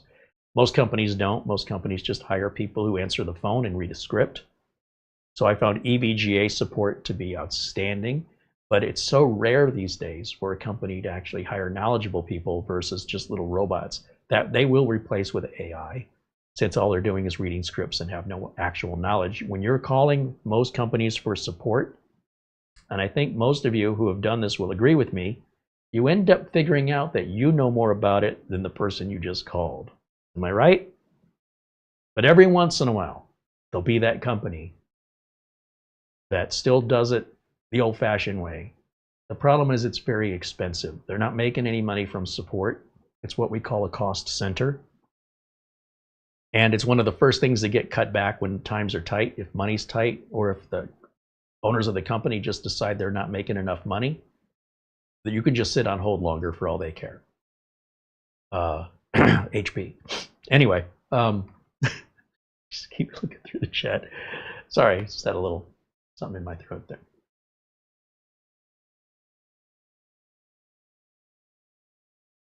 Peter VZ joining us from the Netherlands with a €6 super chat. He goes, this is for support. Tomorrow's my birthday. Have a drink on me. Well, happy birthday, Peter. Right on. All of these holiday birthdays.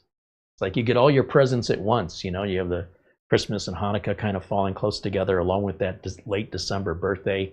And then you get 11 months of nothing. I feel fortunate. My birthday's in June. I get presents every 6 months. Don't buy me presents. Yeah, look at all the happy birthdays there in the chat room. Great community.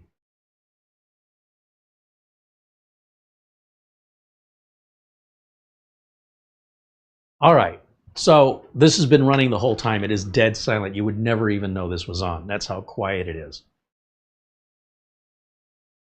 I need to put the video card in, and I want to put the caster wheels in.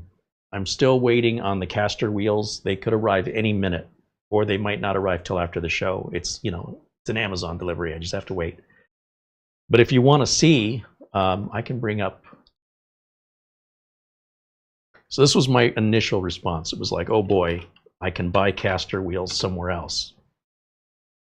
Where am I going to find the ones that fit on this case? So I go to Amazon.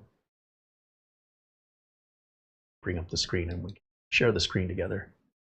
And I type up here, I'll just type in caster wheels, 11 millimeter, just leave it like that, okay? Now, pretty much everything that shows up here is going to be 11 millimeters by 22 millimeters. And you'll see they pretty much come in a package of 5 because most chairs have 5 legs with a wheel under each leg. So if you take a look at these, for example, you say, okay, they're black, they match the case. They're cheap, 13 bucks, and it gets you 5 wheels. And then we got to check the diameter or the length of the stem is 22 millimeters in length. And the width of the stem is 11 millimeters. And it's also got the inch conversion. And that's just the top of the wheel that plugs in to the leg of the chair. These are exactly what the directions on this case say you can buy and will fit. And we have a very wide selection to choose from. Some arrive longer than others. Some promote different bearings. Some have wheel locks, right? You're looking at $27. There's a 10% off coupon if you want to be able to lock the wheels. You've got these clear ones, and then you've got different bearings. So let's talk about bearings. When it comes to computer fans, there's a lot of discussion and a lot of technochondria regarding, you know, listen, if you believe these companies, if you take everything they say as though it were 100% meaningful in reality, I'm not saying they're lying, but when they talk about the curvature of the blade and how much airflow that moves, in reality, how much difference does that make on a consumer-based computer? Do your own testing. I think you're going to find out it's little to nothing. However, if it makes you feel good inside, spend your money however you want. When we talk about fan bearings, there's a lot of different kinds of bearings. There's sleeve bearings. There's rifled sleeve bearings. So a sleeve bearing is just a long, narrow bearing. It's just spinning. Rifled sleeve bearing means it's got grooves in it for the lubrication to stay within and keep that sleeve well oiled. The problem with the sleeve bearings is they tend to do this. They tend to wobble. Then you've got a single ball bearing, and that helps keep things straight. And then you have a double ball bearing, and then you have something called magnetic levitation. Now, JJ did a great job going through each of these. And I don't know, I think he just copied and pasted some information, but knowing JJ, he could have taken this off the top of his head. I wouldn't be surprised. But what he's saying about the bearings, I thought, you know, was very interesting, and I want to share it with you because ASUS is making a big deal about the bearings being used in these fans, and they are very, very quiet. And there's also military grade, which I think, you know, self-explanatory. But sleeve bearings apparently have a 30,000 to 40,000 hour life expectancy. They're cost-effective. They're very inexpensive. They're quieter at lower speeds, meaning they're louder at higher speeds. They're sensitive to the orientation if the fan's hanging upside down or vertical. The bearing tends to sort of wear out in one direction. A rifled sleeve bearing would be 40 to 50,000 hours of life expectancy. It's an improved version of a sleeve bearing, quieter, better lubricant distribution. Then you have a single ball bearing. That's going to give you a 60 to 75,000 hour life expectancy. It's durable. It's less sensitive to orientation of the fan. And then you've got dual ball bearing, which is what ASUS is promoting in all these fans. That's got a life expectancy of 100,000 to 150,000 hours. They're highly durable. They're suitable for high temperatures and longer lifespan. And then, of course, military spec means that they've met military specifications, which for things like humidity, temp, vibration, a much harsher environment that they have to withstand. And no home user,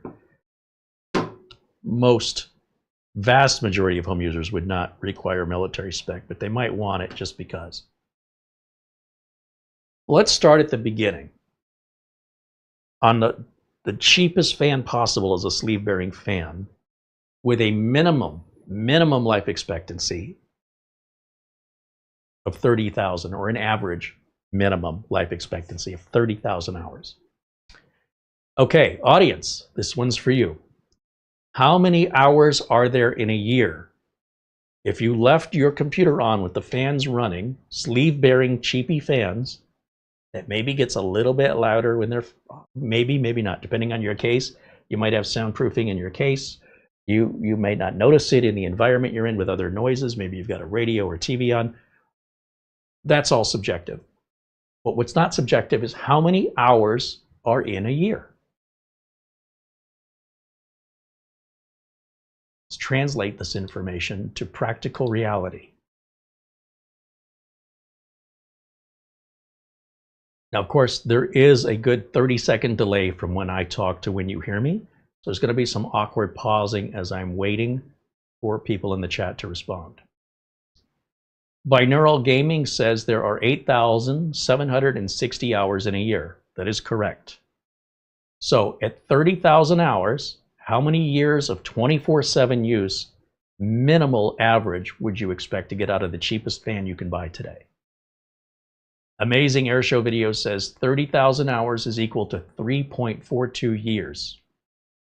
Okay. Now that's an average, a minimal average. Some people may get a little less, some people may get a little more. How long do you plan on having your computer, and do you leave it on 24/7? Because we're calculating the hours based on a fan that never shuts off. Because if you only run your computer 8 or 10 hours a day, well, you can extend that life expectancy accordingly, right? 24 hours a day versus 10 hours a day, you're doubling your life now to 7 years. However, these are averages, and averages don't necessarily dictate what your experience is going to be. It's overall what many experiences have been and are predicted to be on average. If you're an A student and everybody else in the class is getting C's, probably going to average out to a B, okay? That you're still an A student. That doesn't change because of the people around you, but the average does. Now, when we talk about these fans, one of the things JJ left out was magnetic levitation. I don't know if that was an oversight or because maybe ASUS doesn't offer a maglev fan, but a maglev fan doesn't use any bearings at all. Basically, the fan rotor, it hovers on the magnetic force of the magnets around it.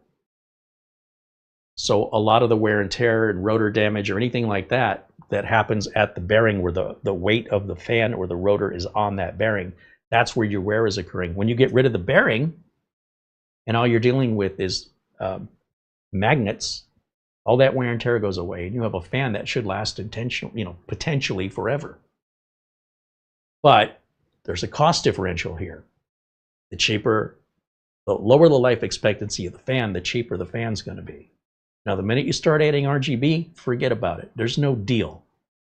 You're always going to pay extra for RGB unless there's some sale or you're buying something from you know, special offer. Generally speaking, RGB is where the profit is. So they might sell you the fan cheaply, but with the RGB, or at least for the people buying the RGB, they're compensating for the cheaper fans that don't have RGB, and the people buying the RGB are making the other fans cheaper. If you want that, you're paying for it. Nobody's giving it away for free. It's adding to your cable management and your power consumption. And it can end up being an annoyance when the RGB doesn't work right. I've seen RGB software that's causing blue screens in Windows after a Windows update.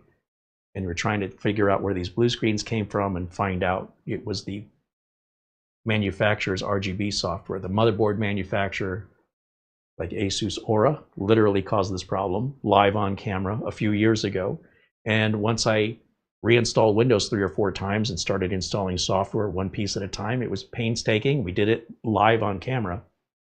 We figured out there was a new version of the ASUS Aura software that resolved the blue screen issues. But that was painful to figure that out, all for RGB lighting that we paid extra for. This isn't a dig at ASUS at all, but this is a fact. So it's important, you've got to keep that software updated. Even if you don't know there's updates available, you need to check, because you could end up in a very similar situation where, because of a Windows update or because of a program update, now the program that controls your RGB, assuming you're using one and not just sticking to the motherboard or a physical switch, that has to be updated from time to time. It's one more thing you have to maintain. It's one more thing you have to do. It's one more thing you have to configure. It's one more thing you have to diagnose. And it's a lot more things you're paying for that have nothing to do with computer performance, reliability, security, or longevity. You're just adding more things to go wrong that aren't giving you any benefit other than, hey, pretty lights. I'm not telling you not to. I just want you to set your expectations, understand you're spending more than you need to spend to have something that has nothing to do with a computer. There's no computing involved in RGB. It's decoration, it's ornamental. That's all it is. And if you want to spend that much on ornaments, I'm fine with it. But I can tell you, as a repair technician, you don't want to pay me to fix that when it breaks, because you're going to be outraged at the cost. And I'm not going to be happy about it either, because there's no cheaper way for me to help you. My time is my time. And if we're dealing with something that's ornamental and not actually beneficial to getting any productivity done or anything that you actually want to do, then you're pretty much on your own for figuring it out, which you wouldn't deal with if you didn't have that stuff. So for me, and for many computer repair people that do this for a living, RGB is sort of a bane. It's like, oh, this was such an easy job, right? The build I showed yesterday, look how easy and inexpensive that was. This build was also quite easy, a bit more expensive because we have high-end components, but these high-end components have a longer lifespan, and they're faster right out of the gate. This is an Ultra 9 processor. Good luck even finding one in stock. And it's a first-gen product, so we expect we're going to get some more BIOS updates as Intel irons out, just as AMD had to iron out all the first-gen Zen and Zen Plus issues. The same happens. If you don't want to deal with that, don't buy a first-gen product. Make sure you have your expectations set, so you're not an upset buyer writing a negative review because you didn't understand what you were buying. You saw lights. Give me the lights. Okay, you're going to pay extra for it. Well, I paid extra for it. What it reminds me, now I'm having a problem. What it reminds me of is somebody who buys a $30,000 grand piano. Some beautiful piece of art that's also a musical instrument. It is gorgeous. It's one of the most beautiful pianos you've ever seen. And they complain, it sounds like crap. And so the store sends somebody to look at it, and everything's in tune and everything's fine. And they say, what are you talking about? It sounds fine. And the customer slams down on the keys and plonk, plonk, plonk, plonk, plonk. It's terrible. And you got to wonder, am I on Candid Camera right now? You guys remember that show? Is there a hidden camera? Am I being punked? You have to know how to play the piano. And the customer is outraged. I spent $30,000 on this and you're telling me I have to learn how to play it? This happens quite often.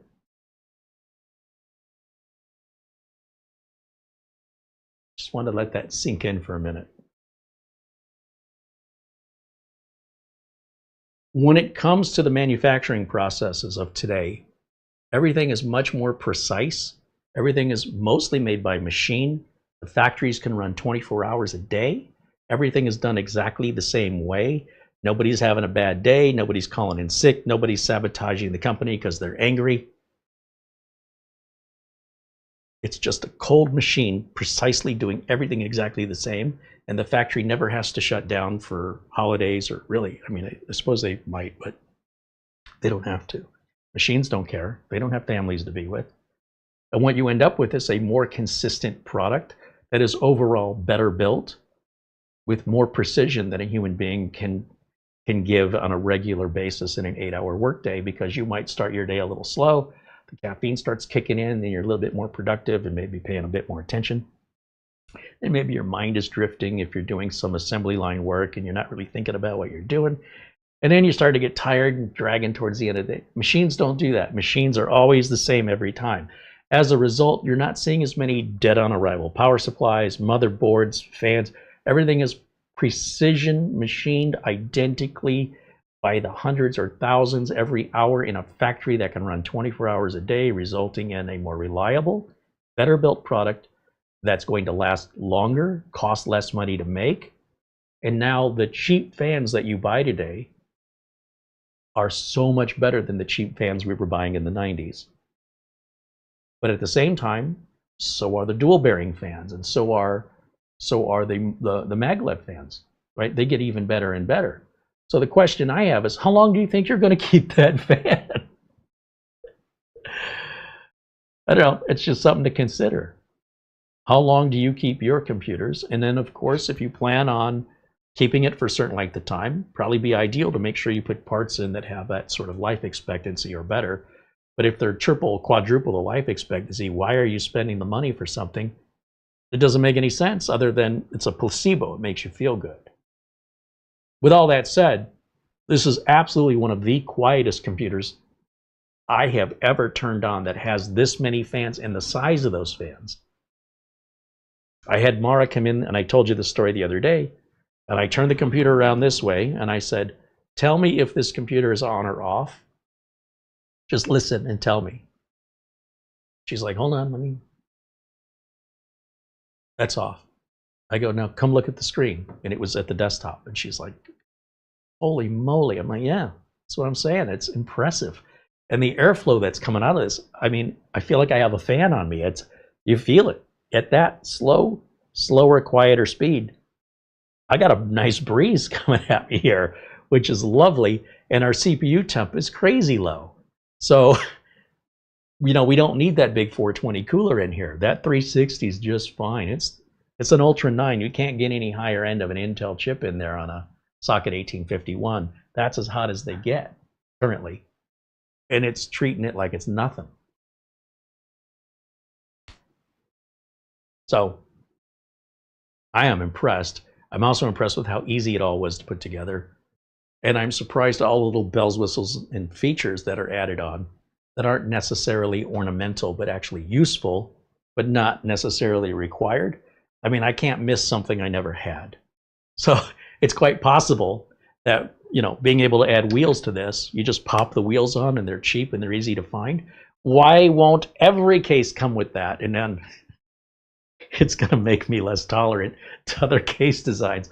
Like if ASUS could do this, why isn't everybody doing this, especially on these bigger cases, these aquarium cases and things like that? Boy, it's sure nice to have that option. And it's so easy to implement. What excuse are the other manufacturers using? Same with the way the heat sinks open on this motherboard. If you didn't see that, they open up like the hood of a car. You push a latch, the hood opens. You snap your NVMe drives in, no tools are needed, and slap the cover back down, close the hood. It's like a duh moment. Why hasn't it always been like this?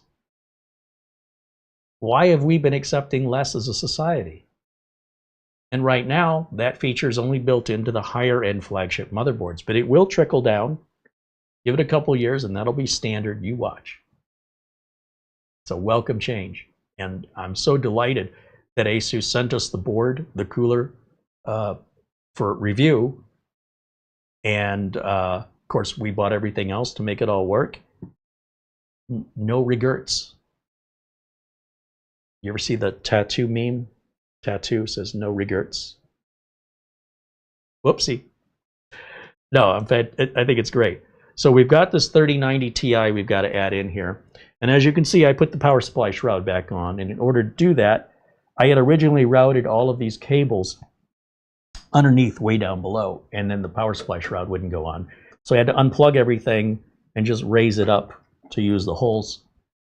There's separate holes that are right at the bottom of the motherboard, basically. Right down there, I don't know how well you can see them.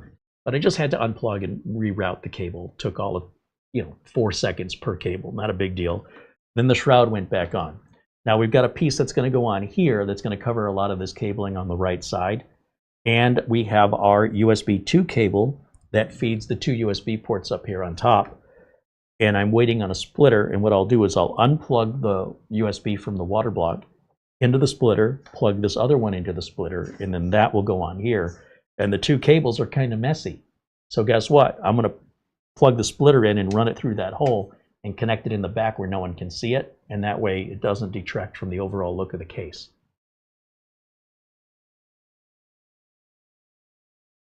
After that, I think some minor cable management is due.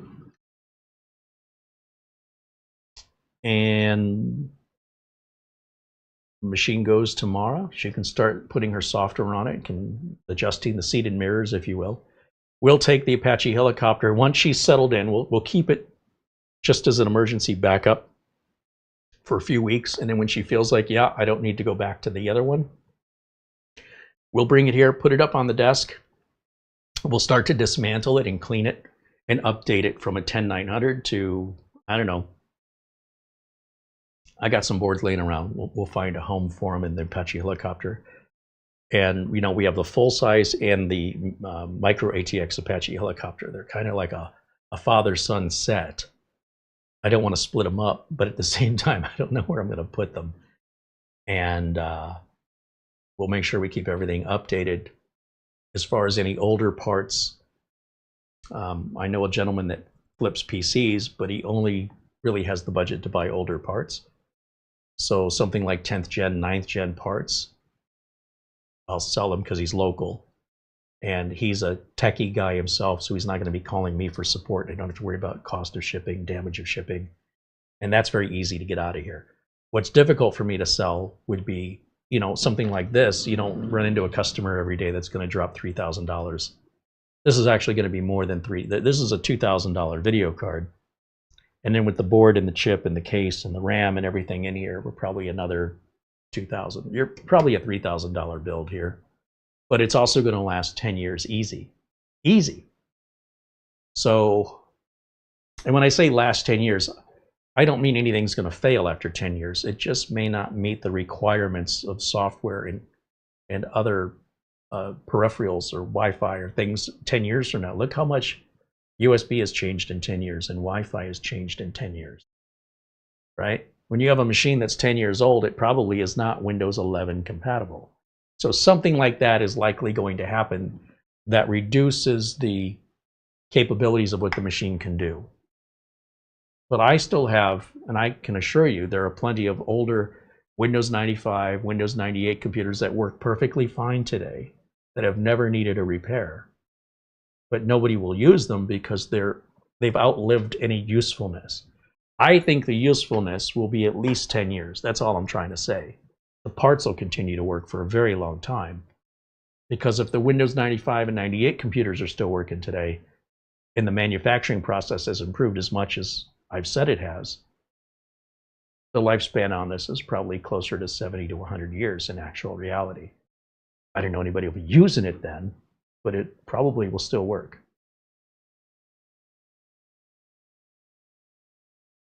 Hey, ASUS North America joins us in the chat room. Always good to see our friends at ASUS. Is that JJ?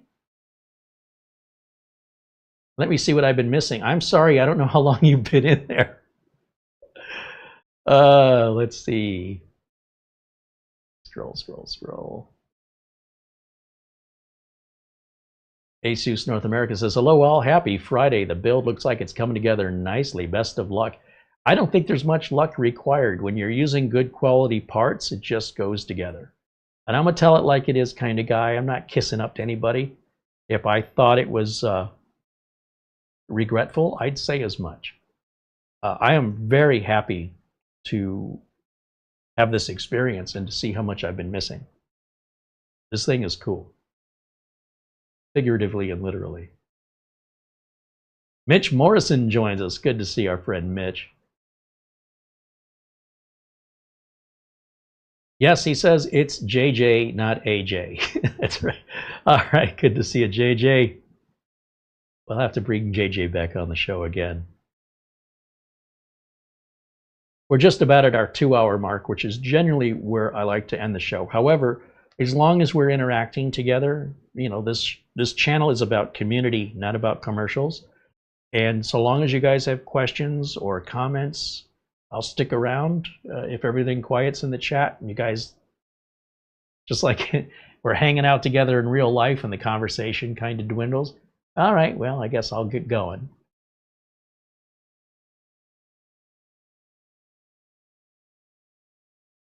Let's see. ASUS North America says, I'm happy to see you appreciate the design intent behind the PA602. For those looking for a smaller version, we're going to have the PA401 with dual 160mm front intake fans. I do love the dust detector feature on the chassis. I would love to know how to test that. I want to know how I can make that dust detector light go off without actually, you know, jamming it up with dust. There's got to be a way to test it.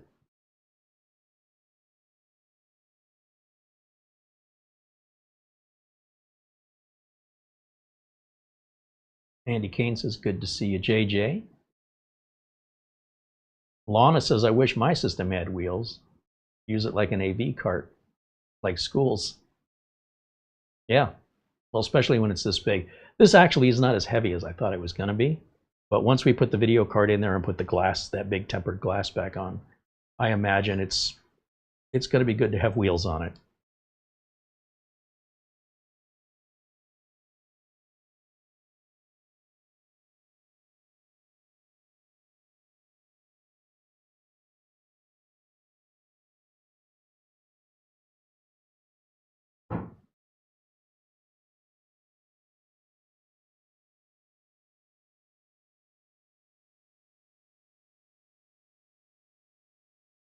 Mitch Morrison said he's going to Ireland next year.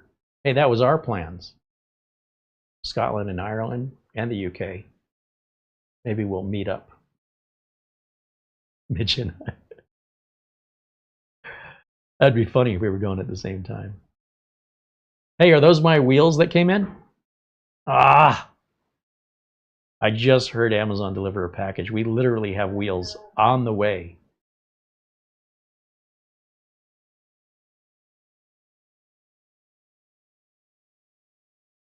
I have no idea what you're talking about. I can't see anything. Oh, you can't show it to me from there? What do you got? Yeah. What is that? Say it out loud. Don't say it out loud. Oh, so a company sent us something to review. Okay. Yeah. That's what that was all about? Yeah. Oh, man. It required a signature. It required a signature for that? Yes. Wow.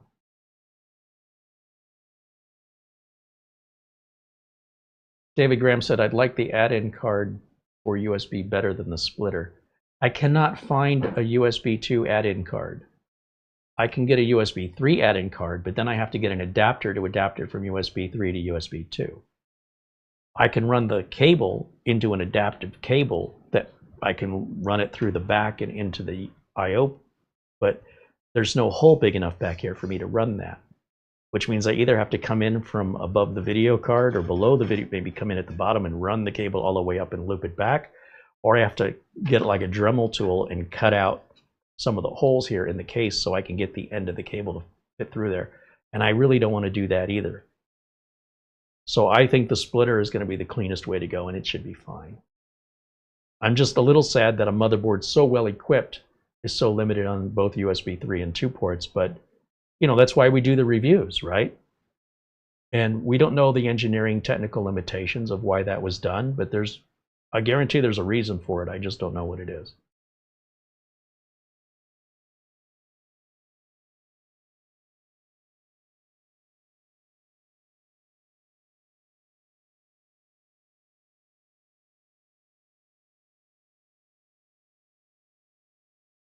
Yeah, I'm excited to get the wheels on this.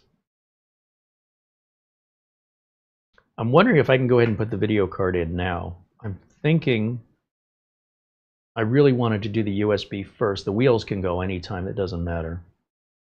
But if we put the video card in, which this thing is a monster, right? This is a 3090 Ti. We put this in, then I can put this cable cover back on, and we can use the support, the GPU support here. We can get that adjusted and set up. But then I'm worried of having access down here for the USB 2 splitter. So I feel like that needs to go in first, then the GPU, then the cover for the cables here. Oh, when the GPU goes in, we'll set up the anti-sag bracket. And once all that's done, we can come around and just do some real minor cable management, because they've already given us the tracks and the Velcro ties for the majority of it. So it's very minor cable management needs to be done. We're not going to put any 2.5 inch or 3.5 inch drives in this, but just know that we can. We've got a space here for 2.5 inch drives times 4, plus one more over there.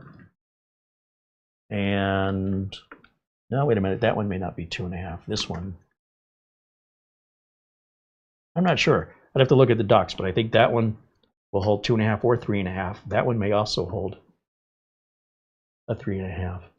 And then, of course, down here, 3.5. And what is this? 1, 2, 3, 3.5 inch drives. There's 3 drive sleds. 1, 2, 3. You could stack a bunch of SATA-based drives in this, but SATA is so slow. I don't want SATA, especially when I got 5 NVMe drives that I can play with here. Anything else, NAS all the way with a 10 gig Ethernet connection. Come on. Cooking with gas on this bad boy here.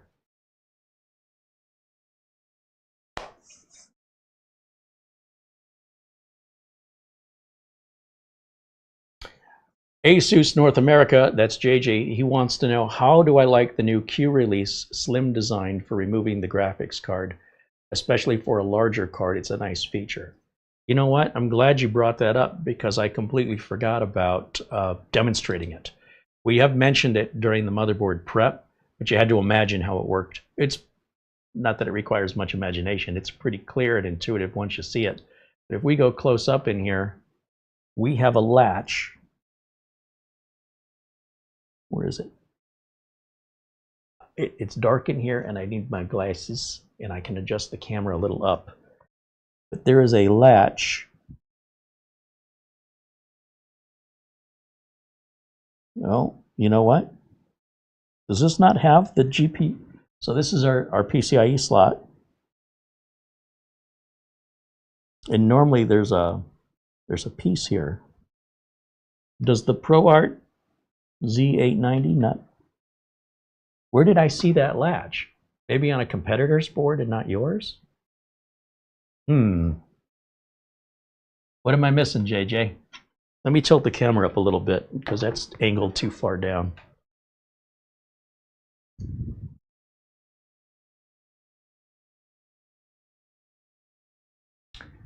Yeah, I don't see a quick release here, but maybe I'm just not. Let me get my flashlight out.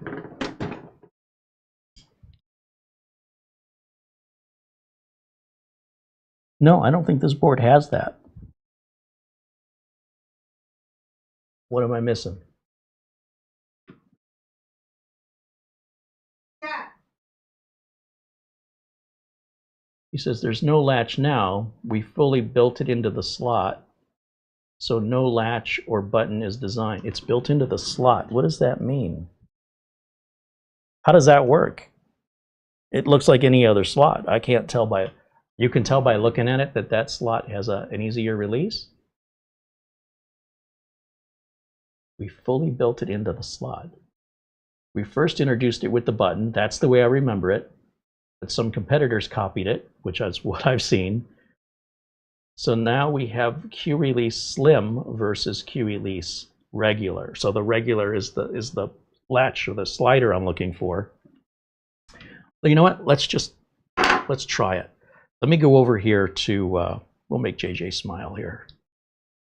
Go watch me do it live on camera and see what happens, because I've never done this before. First, you absolutely, let me just stare at my hallucinogenic wallpaper. All right, let's go shut down here. And not only do you want to shut the computer down, but you want to cut power entirely. So we'll come back over here to camera 1, and we're going to flip the switch. It just now shut off. We'll flip the switch on the back of our power supply. And or you can also pull power, because you still have voltage running through this board, even when the machine is off. So you need to flip the switch, or preferably just pull the power plug. And that way, when you're installing RAM or a video card or any other PCIe, you don't get sparks. You know, the whole thing runs on smoke, and if you let the smoke out, it won't work anymore. Something like that. Now, what's interesting is they have this little area here, which I guess you could replace if you wanted to mount your card, your video card vertically in here. They've got this piece. It would block access to everything behind it, all the PCIe slots and whatnot. And it's really there for show. It's not a very productive thing to do. So we're gonna, I guess we can leave that. Does it have to come out anyway? Let's see, I think this comes out. Just working on intuition here, man. See how far off I am. I think that's going to expose the I/O ports we need to use here. Or maybe not. Are there screws? Oh, there's screws there as well. Okay, well, maybe I don't need to unscrew the latch. Let's just try it this way. We'll grab a screwdriver. What's going on in the chat? We first introduced it with a button. Oh yeah, we saw that. JJ says there's a detent type mechanism. You just need to angle the card approximately 3 degrees and pull the card out. Well, where has that been all my life? How many times have we struggled? Where if you take the front of the card out before the back, you can't get it out and you have to push it back in again, and you got to play this game. Well, at the same time, you got that latch that's stuck between a heatsink or your NVMe drive and the top of the card, and you need raccoon-like fingers to get in there. Holy moly. Hey, you know what? Just for fun. And I would never do this for a customer, but it's bugging me to know. And I want to know from JJ. Is it possible, if you have a case that can hold 2 radiators, is it possible if we bought 2 all-in-ones, the exact same make and model, right? So we're not mixing fluid, and we cut the intake hose, he's cringing right now, I can tell. If we cut the intake hose and the output hose so that we double the radiator capacity, just connect them together with hoses and clamps, and just keep the extra water pump, stick it in a box somewhere. Is that doable? I've looked on YouTube, but I don't think anybody's done it. And I don't know why you'd want to. But I got to thinking, we have cases that'll hold 3 radiators, and it's intended really for people that want to cool the CPU separately from the GPU, right? So that would be 2. But I'm like, why couldn't we just attach the output of one radiator to the input of another? There shouldn't be any difference in the pump. It's still moving essentially the same amount of fluid. Or it's more fluid, but it's not under any pressure.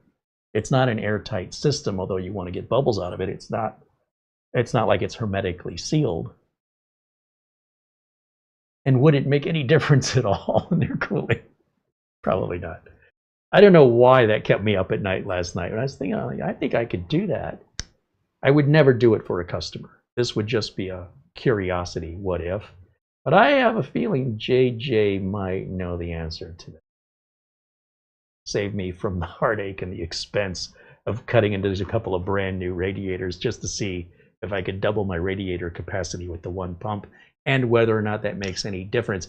Here's why it occurred to me. I have a case that has this big empty space for a radiator I'm not using. And I'm like, how can I use that? So many expensive problems have started out this way. Expensive and unnecessary problems. JJ says it's possible, but of course not entirely practical. You'd be better with a custom liquid cooler. Okay, but I understand, but still. He says the main issue is actually with leakage that can affect particle buildup inside of the loop. Yeah, I don't think it would last as long. I certainly wouldn't expect it to. And obviously, where you're going to connect the two hoses, I'm picturing a little valve, what would be like in electricity, we call it a butt connector, which is going to reduce the diameter of the flow, maybe by 1 inch on each where you're connecting, and then some clamps. It's not under a lot of pressure. I can't imagine using that kind of a connector that we would have any leaks, but I'm not a plumber, so I don't know what I'm talking about. But it seems to me that leaks would be very easily preventable when you use that little, can't think of it.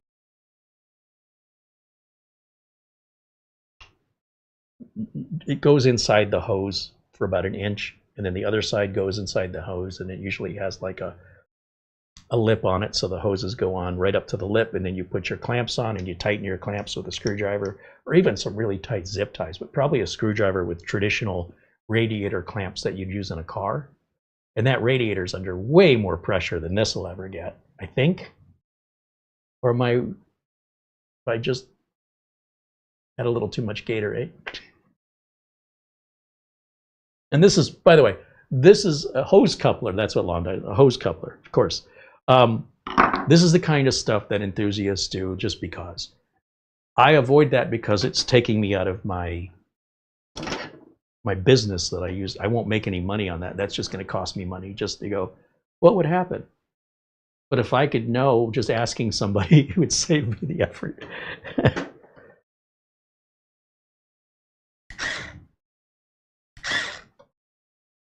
Are those screws? Yep. Why am I having such a hard time with these screws?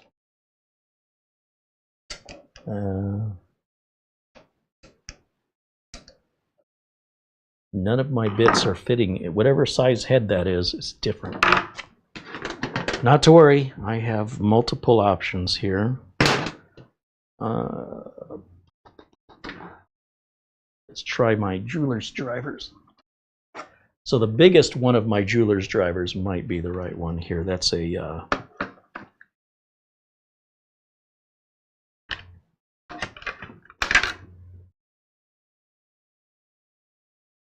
not sure what number that is, but I'll bet you that's going to fit perfectly.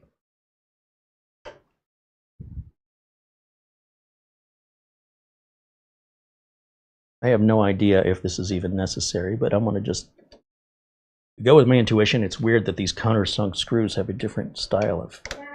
Yeah. I don't need to use a screwdriver. I don't need to use it? No. Well, that's probably why they were so hard for me to take the screws out. All right, let me, I do see a hinge on it.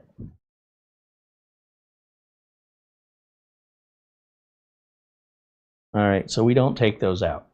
Good to know. I would have gotten there in my time, but let's just open this little door. And my guess is when you unscrew this and you swing this open, that piece I was trying to unscrew lifts out. And it does. And then we're going to take out, let's see, how many of these? Thank you for that, Mara. We'll leave the top one in. And we'll take out the bottom two.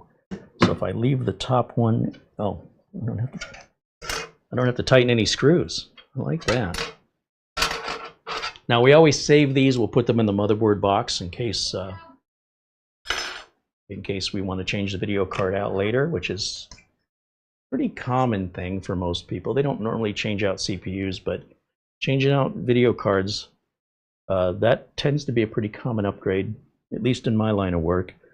Now, if He's cheering you on. He's cheering me on? He says you got it. Congratulations on trying it the most difficult way possible first. Thank you, JJ. I'm going to have to, okay, so this graphic card, here's the problem with this GPU. This GPU is 2 slots, but it's 3 slots. It's a little confusing. This piece can fit behind the 3rd slot. If I take the 3rd slot out, this just looks a little unsightly to me in the back. And I feel like this piece here should not be covering that 1st slot, because I haven't seen a video card that goes that high. It should have instead gone to the 3rd slot below at the bottom. But that's like universal in my experience. I've not seen it any other way. If it's a 3-slot wide card, in other words, we have 3 holes, 3 securing points, 1, 2, and 3 up here at the top. It only takes us at the most height to below the 1st PCIe cover. So I'm not quite sure what video card, maybe Quadro cards or some higher end cards that I've never seen go that high up. But what I have seen, they go 1 more down, but this only does the first 3. Well, regardless, we're going to have to take a standard case screw out and leave the slot cover in place, because this would have been perfect otherwise. But I want to leave the slot cover in so that when we put the card in, we don't see this piece. You see how there's a... I see this so much, this can't be just me. This metal piece on the card, it cuts off right here as though it's intended for you to put your own piece next to it flush. Therefore, we would leave the 3rd slot in, but with the ease of removal, that's kind of defeated with a 3-slot card, where the 3rd, which is technically the 4th slot, still requires a screw. Always room there, I think, for improvement. But let me just show you. If we put this card in, first let's make sure the slot is open, right? It still swings open. Oh. Oh. Hold on a second. Now I know how this works. Let's go back over here to camera 2. Is it 2? No, it's camera. Hold on a second. I'm making mistakes here on my OBS program here. That back where that was. I dropped and dragged something by mistake. Let's go here. So normally, this little piece right here, normally that clicks in a down position or it clicks in an up position. This is spring loaded. Maybe showing this one would be easier. It's springed in the open position, and when you put a video card in there or a card that has a PCIe lock on it, it moves up, but it wants to be in the open position. That's where it's springed into the open position, and installing the card is what's holding it in a locked position. Where's this been all my life? All right, so little minor PCIe slot annoyances set aside now. Let's just pop that in so you don't have to worry about opening or closing that slot before you insert your graphics card. Now, normally, it would probably make more sense to do this with the machine laying flat, but then it doesn't give you a lot to see if I do it that way. But if you're doing this at home, I would advise you to lay the machine flat if possible. All right, why is this not going in?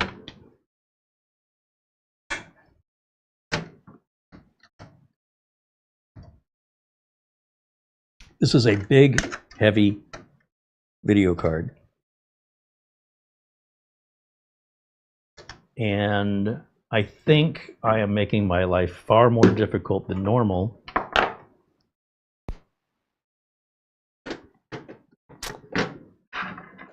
by trying to do this while the tower is upright.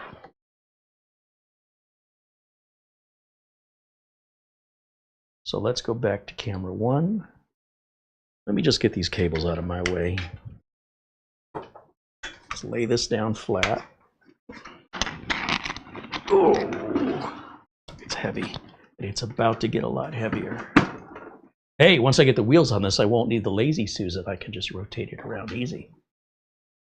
Now, let me see if this works any better for me.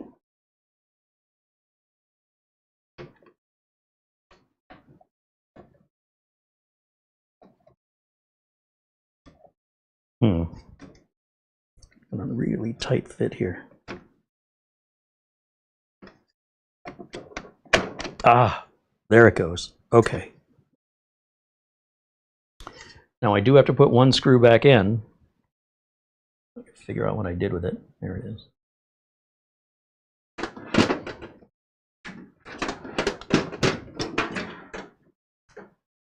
Okay, so on that third slot down there, I gotta lean the card forward because it's still tilted back a bit.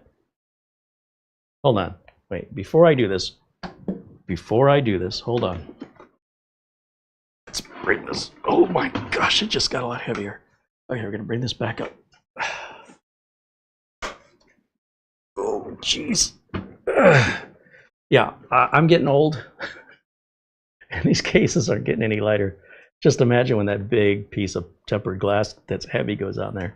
So anyway, that's what that looks like, right? And so ideally, I guess you just would take out, let's say we were removing the card. And for those of you who've been watching the channel, and this may be news to JJ, but I made a tool. It never went past prototype, but I made a GPU removal tool.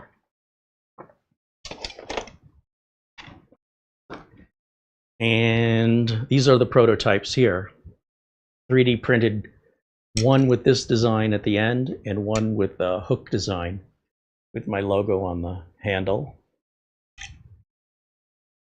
And the idea was that we created some 3D printed prototypes so we could get into the space either to latch on with the hook or, now this is pretty flexible. We don't want it too stiff to break. We also don't want it so flexible that when we push on it, it won't move the latch. But the idea was we could squeeze it into a tight space to reach that. And these are now obsolete. I don't need these because ASUS has gone and improved the design that would no longer require them. So thank you for that. I was going to make $1 million. Well, scrap that idea. Not a problem that needs to be solved anymore, right? So I guess you just, as JJ explains, you move the card, I guess, from the front by 3 degrees without having to change anything or touch anything. You just take the screws out, or in this case, you know, this little latch that holds the card in, plus one screw beneath it that I have to add. And let's see, does it actually work like that? So, you know, it's a $2,000 graphics card, so bear with me as I'm using a little too much care. Oh, super easy, barely an inconvenience. Okay, well, let's go in one more time.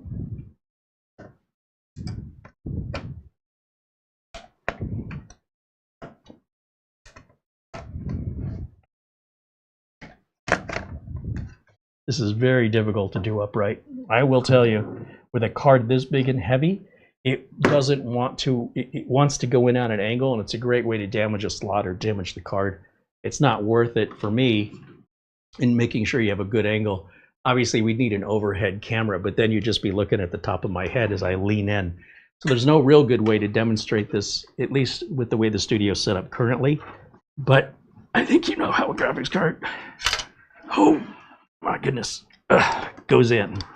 Let's put this bad boy back in. And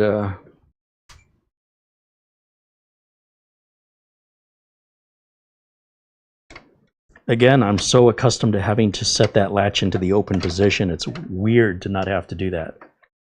Set the card into the slot and let gravity do the work for me. because this card is quite heavy. I just have to make sure that I'm lined up properly before I put any force down on it.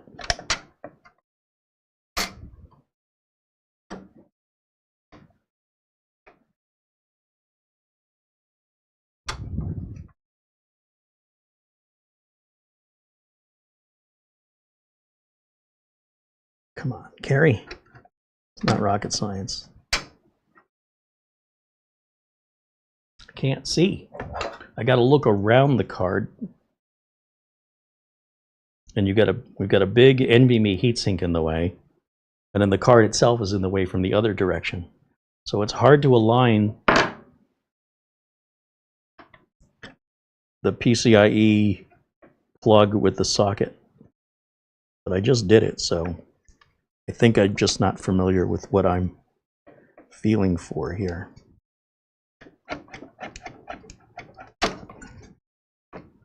And I do think it requires, and maybe it's my imagination, but it requires a bit more force than I'm accustomed to having to use to spring that latch into place, I think. Oh, it absolutely helps to have the card absolutely straight. If there's any slight angle on it, it's not going in without a fight, and you can damage the slot, potentially. All right, so with the card in, make sure that slot cover's in place, and I'll close this. How does that work anyway? Oh, it's just got little pins, is that it?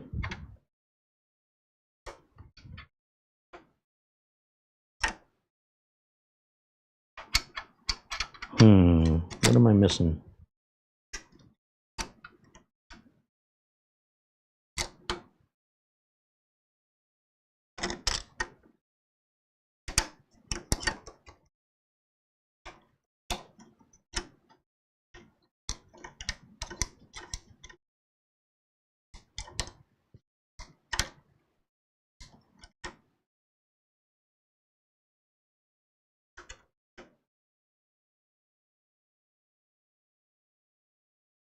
Well, this little door does not want to close. What am I missing? Oh, this is interesting. All right. Hey, this is neat.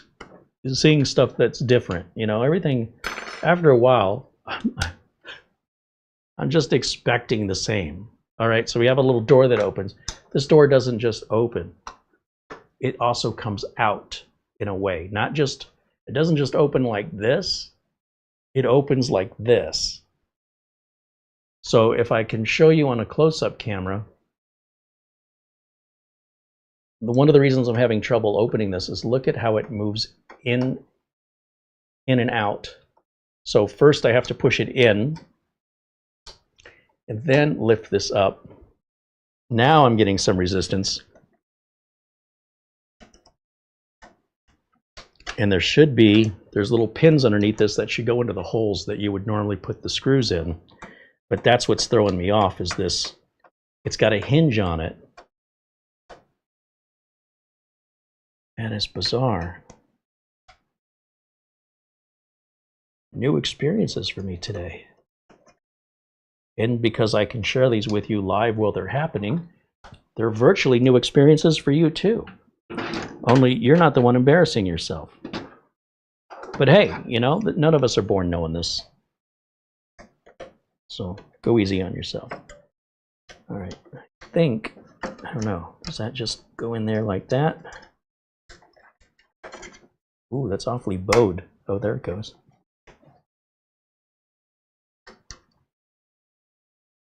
So that does have to precisely align with the holes for the screws. I don't know if I just don't prefer the screws, to be honest with you, JJ. I don't really see that, you know, but maybe I'm just not used to it. Maybe it's just something, it's my first time. So if I'm doing it more often, if this were like a new standard and other people were using this, I'm sure I would be far more efficient. And I'm already pretty efficient with screws. So I don't know, in some ways, to me, the just putting screws in there would have been fine. And I suppose you could probably remove that and return it back to screws if you want to, I'm guessing. But, all right.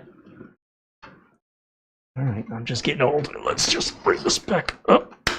Ugh. So here's my other issue. When I pick this case up, I have a hard time finding handles. And the clicking you hear, which first time it happened gave me a slight heart attack. There's no way for me to pick this up other than up here. And as you can imagine, lifting this like that, it's just physically impossible. So I have to find somewhere lower.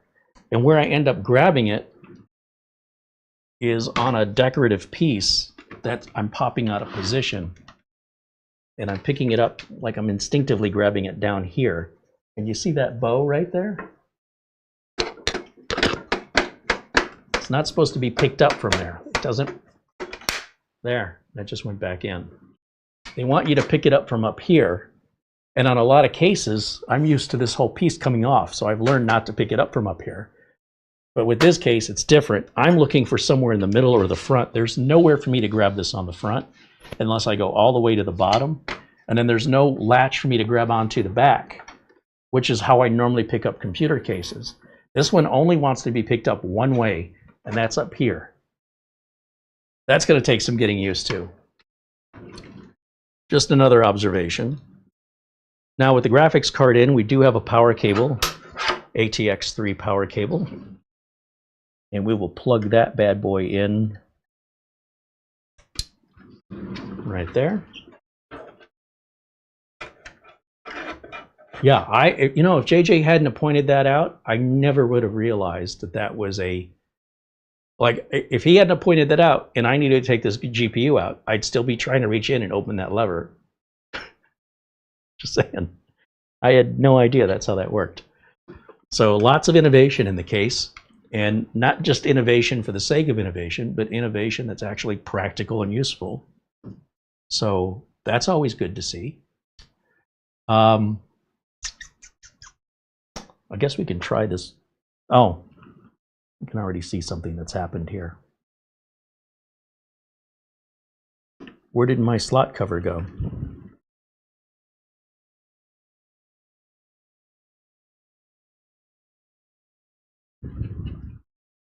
If you take a look at the back, this is what I'm talking about. I don't know how many people look at the back, but this is just me being me. But if you look at the back, you see this bottom of the graphics card? This is what I'm trying to hide with a slot cover right up here, this gap right here. And you'll notice we don't go this high up on the graphics card. This is the top of the card. So I don't know why this latch is, I don't know anything that uses this slot, but maybe, as I mentioned, maybe that's in professional use. But that's well out of my wheelhouse. It must be there for a reason, but I feel like that should either be one more slot wide or, just check.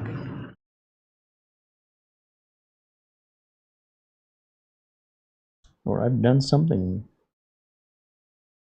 I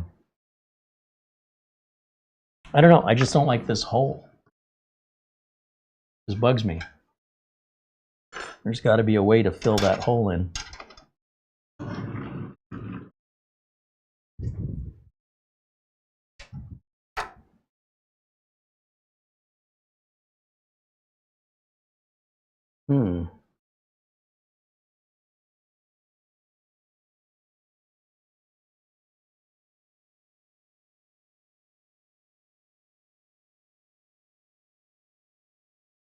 Well, I'm confused. Clearly, I'm missing something here. That's the slot cover. It's in place, but it's not going as high up as I expected it to.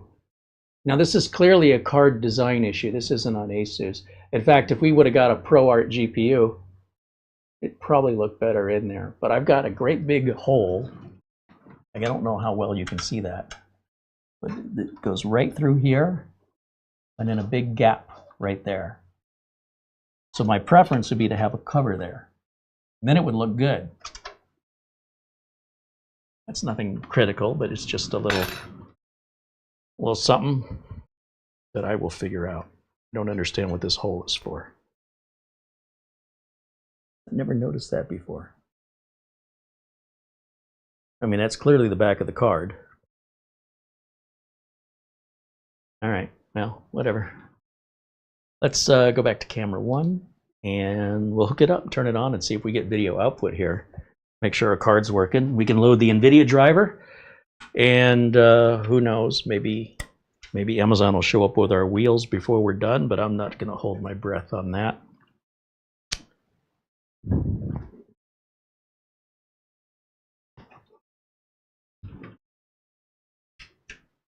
Power supply on. We're now plugged into the discrete graphics power. Well, it's going to have RGB after all, isn't it?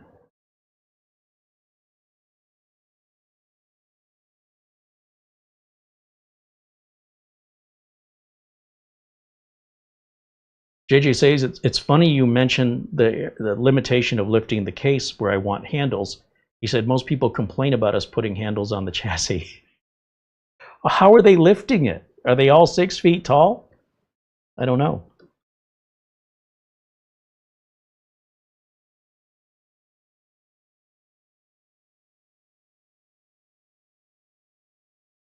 Did I lose a slot cover? Is that what happened? Bill Stodd mentions there's a slot cover on the shroud. Yeah, but I can't figure out where that would go.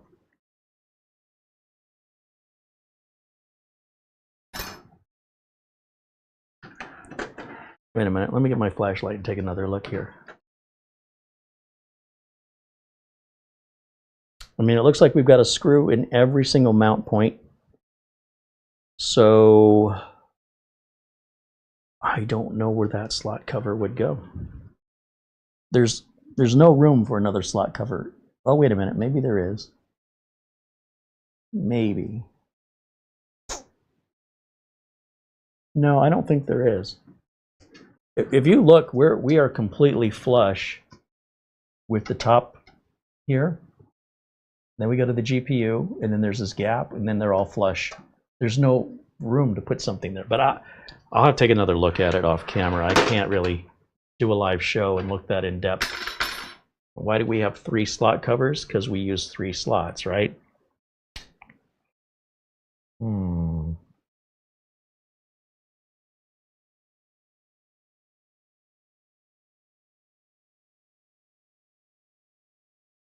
Oh, I think I see my mistake. I think I see what I did here. Let's turn that off for a second. Okay, there's our video card. And let's go full screen over here for me. And we'll just visit NVIDIA's website and download the latest 3090 Ti driver.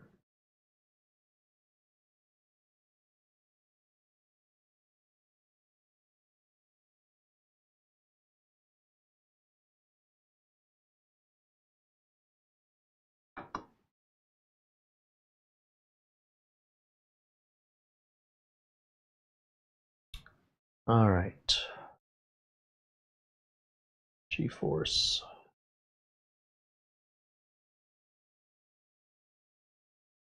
'30 series. 3090 Ti. Windows 11 is only in 64-bit. Find.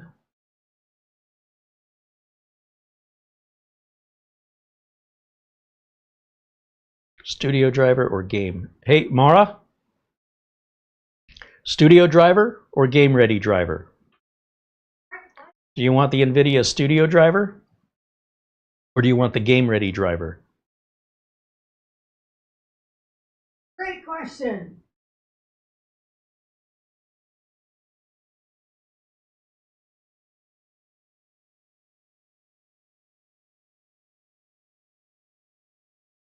Studio driver prioritizes stability and quality for creative workflows. Yeah, do that one. Or if you're a gamer, prioritizes day of launch support. So I do both, but put the studio driver in there.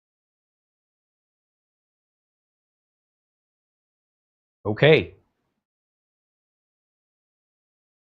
Download. This should be fast as we download 699 megs in about 4 seconds. Thank you very much. And we're going to execute that and start the installation.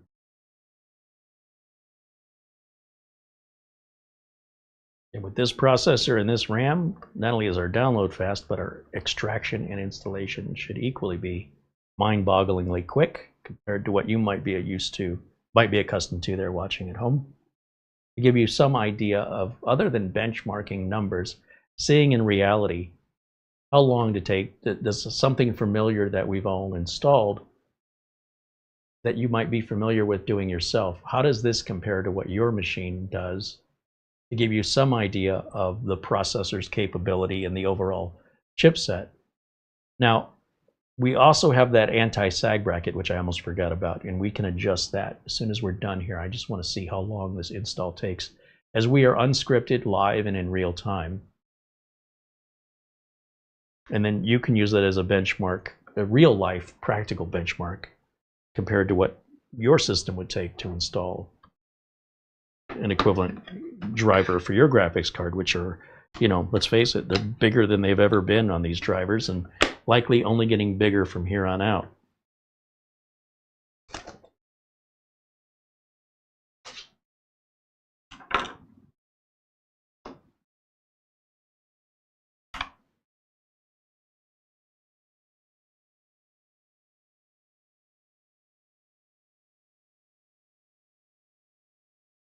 V says you don't have to remove the fourth cover when you install the card. Well, maybe that was my mistake.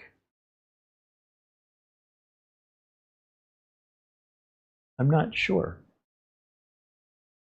Thought I left it in and maybe it fell out when I was putting the card in. I don't remember. That's our installation though. That's all done. All right, so that's all well and good. Let's close this out.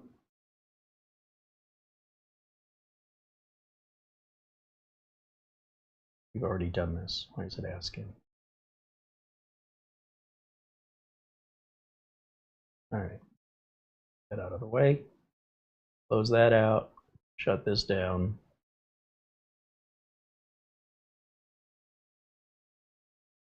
And we'll go back over to camera 1.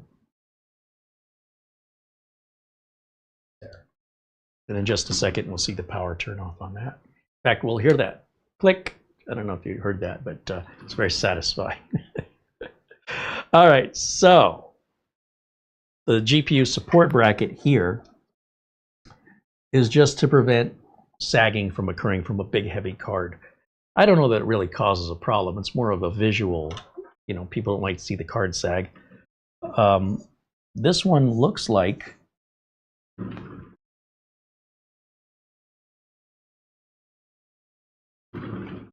should adjust. There's a thumb screw on the side here that you can't see. We should be able to go up and down with this. Let me just see, where's my, I guess it's this thumb screw right here, which is a little tight. But if we come around this side, we should be able to raise that to where we need it, get the cable out of the way, and set the kickstand, or whatever you want to call that piece, under the card, which I'm not quite under the card. And then does it extend? We don't want to hit a fan. It's supposed to go on an angle, or should it be straight? So it swivels left and right and up and down. And it looks like it's really meant to go towards the back of the card. And a little more. EVGA didn't make our life any easier by having the fan side plastic molding go up and down. It's not completely flat. It really looks like it wants to be on an angle. It being the kickstand there, the support bracket. Let's go to camera, close-up camera. So I don't know, maybe if JJ's still in there, he can tell me if I got that right. So yeah, we've got this bracket right here, which again, I don't know how well you can see it.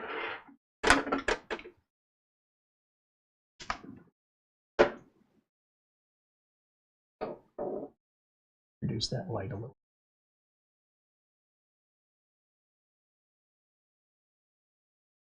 Probably bring this over. What, is it got to go towards me? then towards you, and the light that way. You can see how far back that bracket is, and if I tilt the case back towards me, you can see what an angle that bracket is on.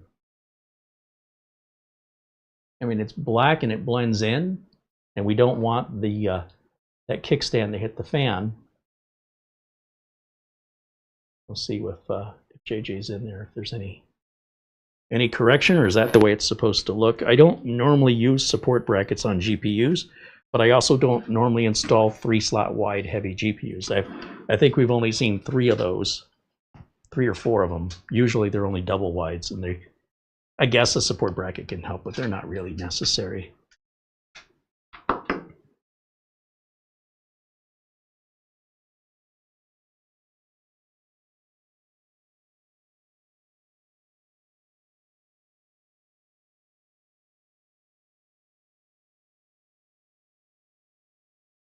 And if that's the position, then I guess we just lock it in with that thumb screw right there.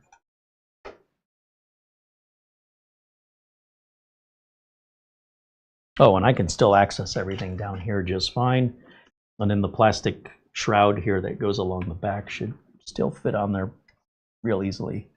Hopefully the kickstand here, I keep calling it a kickstand, it won't get in the way.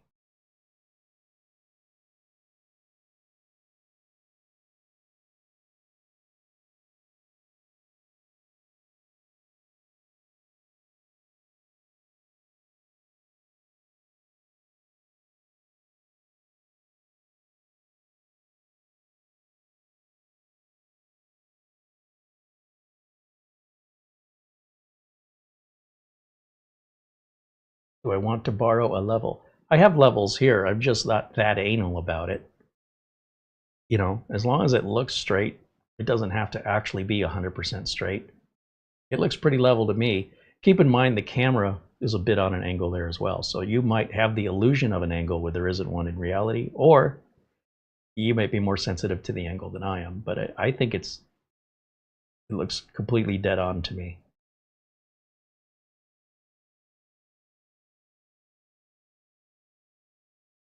Hey, there's Marvin Jameson joining us in the chat.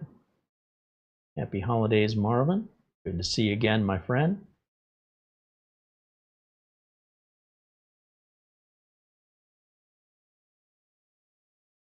Slow Death says it's not a design flaw. That EVGA website shows this is a 2nd slot card, or 2-slot card. The 3rd one should not even have been removed.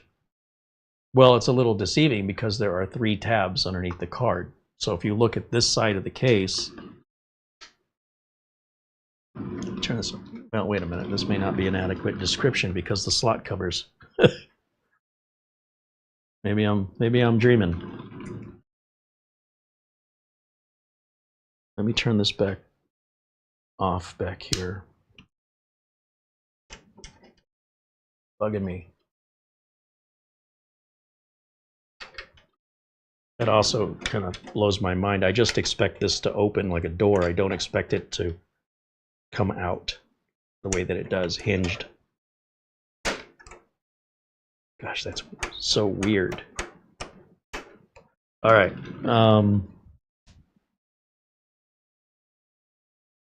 Yeah, I mean, the card's got a space for 3 screws to secure it. That suggests to me it's a 3-slot card. I knew I wasn't dreaming. So I kind of feel like EVGA needs to make up their mind. Pick a lane, EVGA. Let's see. Let's grab that slot cover. I just don't know how that's going to fit.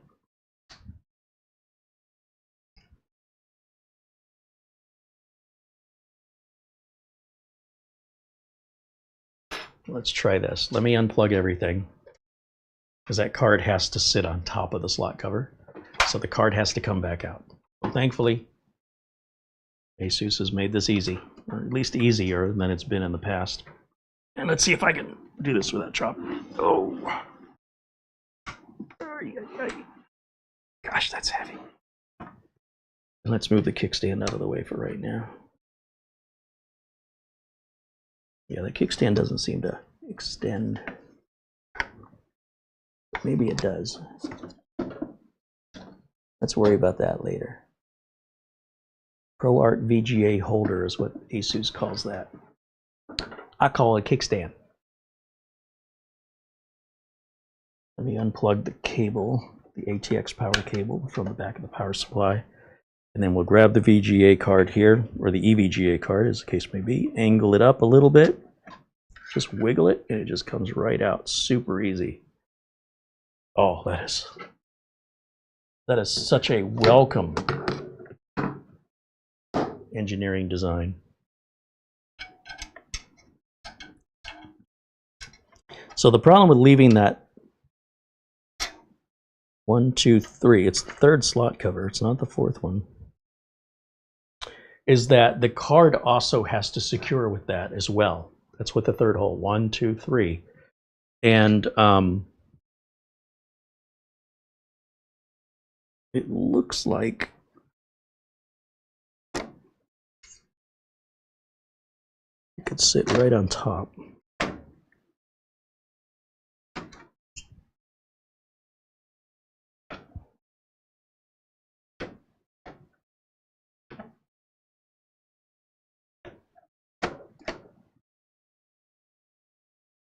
Well, that was the easiest one yet. Clearly, I'm getting accustomed to it. Oh, that looks a lot better. But yeah, it has to sit on top of that. Come on. The graphics card sits against the back of the I/O cover, and I think I knocked it out, and that's why it was on the power supply shroud. So push this in and then forward.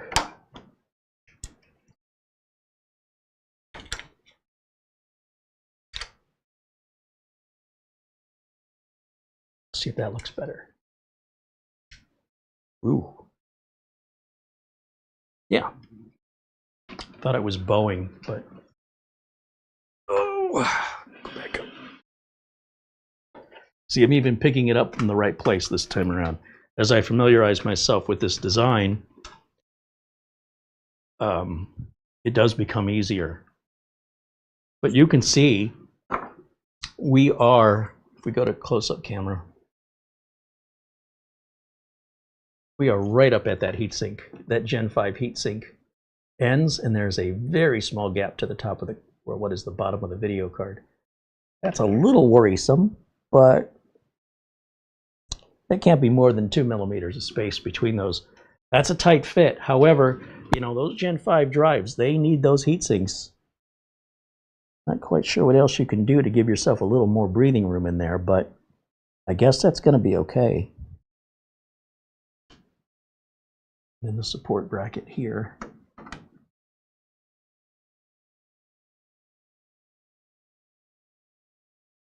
You want to come take a look? That's my black heart. Lots of good. Your black heart? Are you Tom Petty? It's flipping gorgeous. It's... Are you Joan Jett?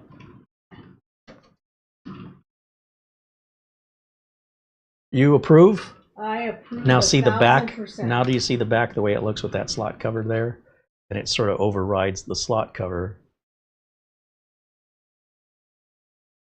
You couldn't even tell. Perfect. Right here. Perfect. There's nothing about this I don't like. Well, give me time. The day's still young.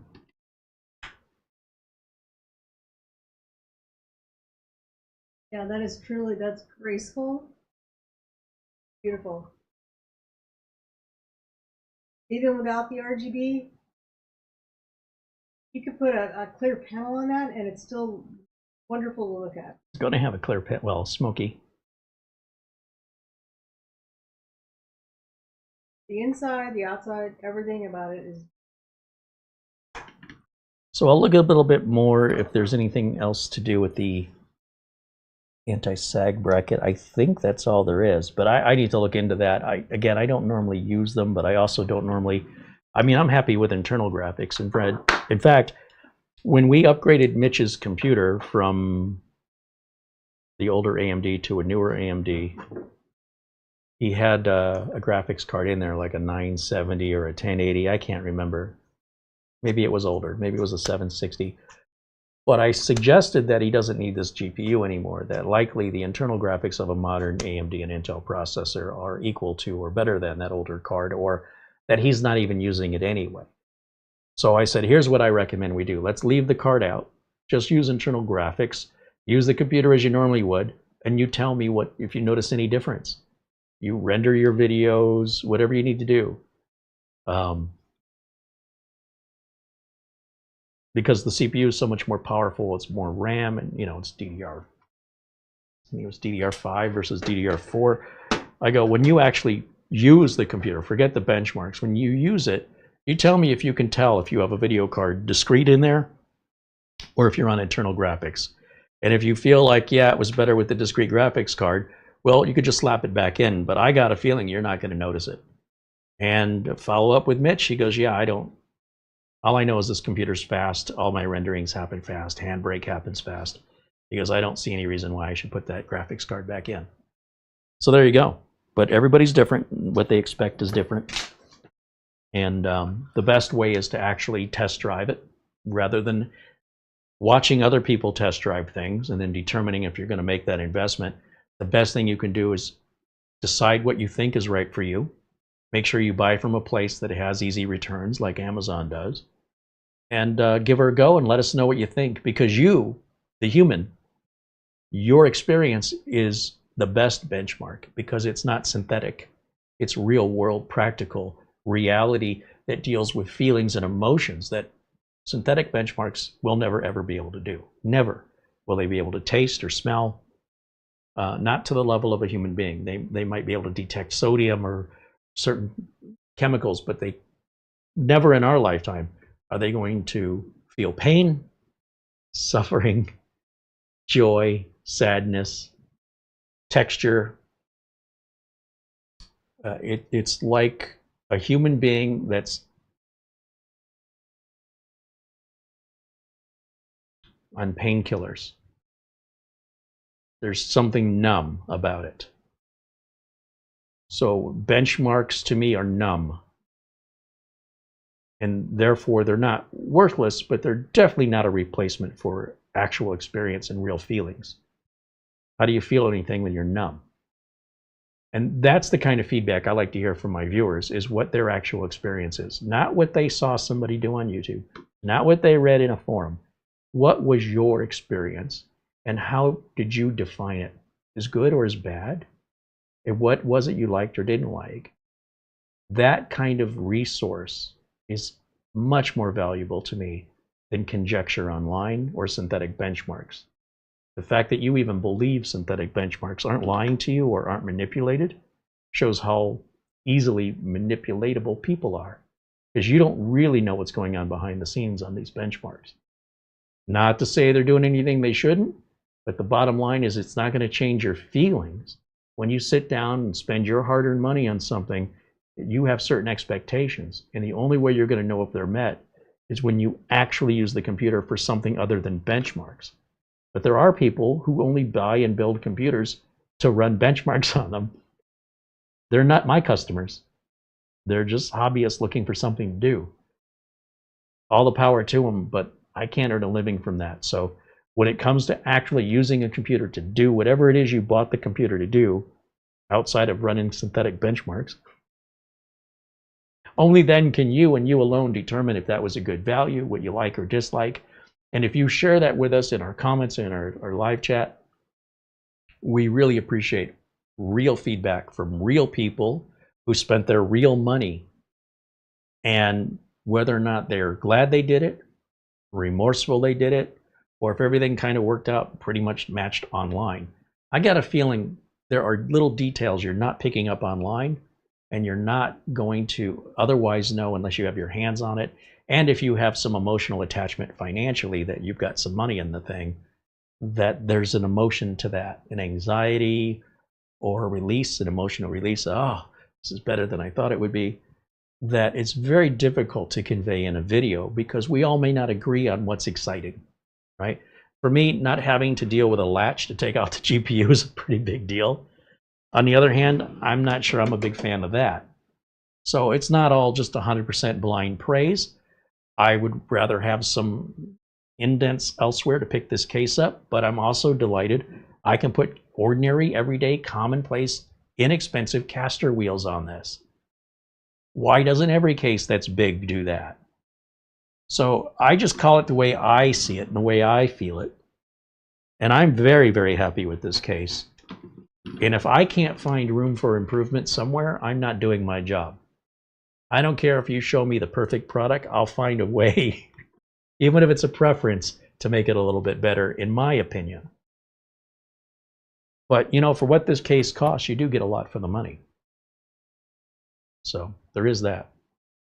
I've seen case cost more than this. They're all about show. They're not very easy to work on. They don't have much thought for cable management or airflow. So for me personally, I think this is a really good value at the price point it's offered at. And very easy to build in. And once we put the wheels on it, everything else I have are little things. And again, if I don't find little things, I'm not doing my job. So congrats over to the folks at ASUS, the engineers who came up with this design. It's not perfect, but it's one of the best I've seen so far. And if they continue with this innovation, oh, I'm looking forward to seeing what's next. Channel 0 says, how often should you reapply thermal paste? So it's almost like asking me, how often should you take a painkiller? Like if I was a doctor, we're going to get back to this whole thing again. You take it as needed. So what does that mean? Well, generally, if you look at a medication bottle for something like pain medication, for example, it'll say take 1 or 2 every 4 to 6 hours, not to exceed. It'll say take as needed, but not to exceed more than so many pills in 24 hours, right? That's pretty common. If you're changing thermal paste based on a clock, you're wasting your time. And there's a lot of YouTube videos where computers have come in for repair because the customer cleaned it. It didn't have anything wrong with it. They watched some YouTube video and thought, oh, I'll do that to my computer. It's really easy. They break the computer or the Xbox, and now there's a video showing you how they have to do the repair for something the customer did. They spent money on thermal compound and maybe tools to open up their console or their PC or their laptop, and then they lost a screw, a plastic clip broke off. Everything was fine, by the way. They just got it in their head from watching videos that they should do this, and they shouldn't have. So if you're not suffering any symptoms, there's really no ailment to treat. Thermal paste will last depending on a number of variables on how good was it when it was new.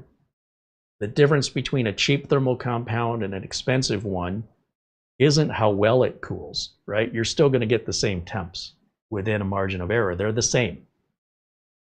The difference is that expensive thermal grizzly stuff, for example, should last a lot longer than the cheap stuff. Should. Your mileage may vary.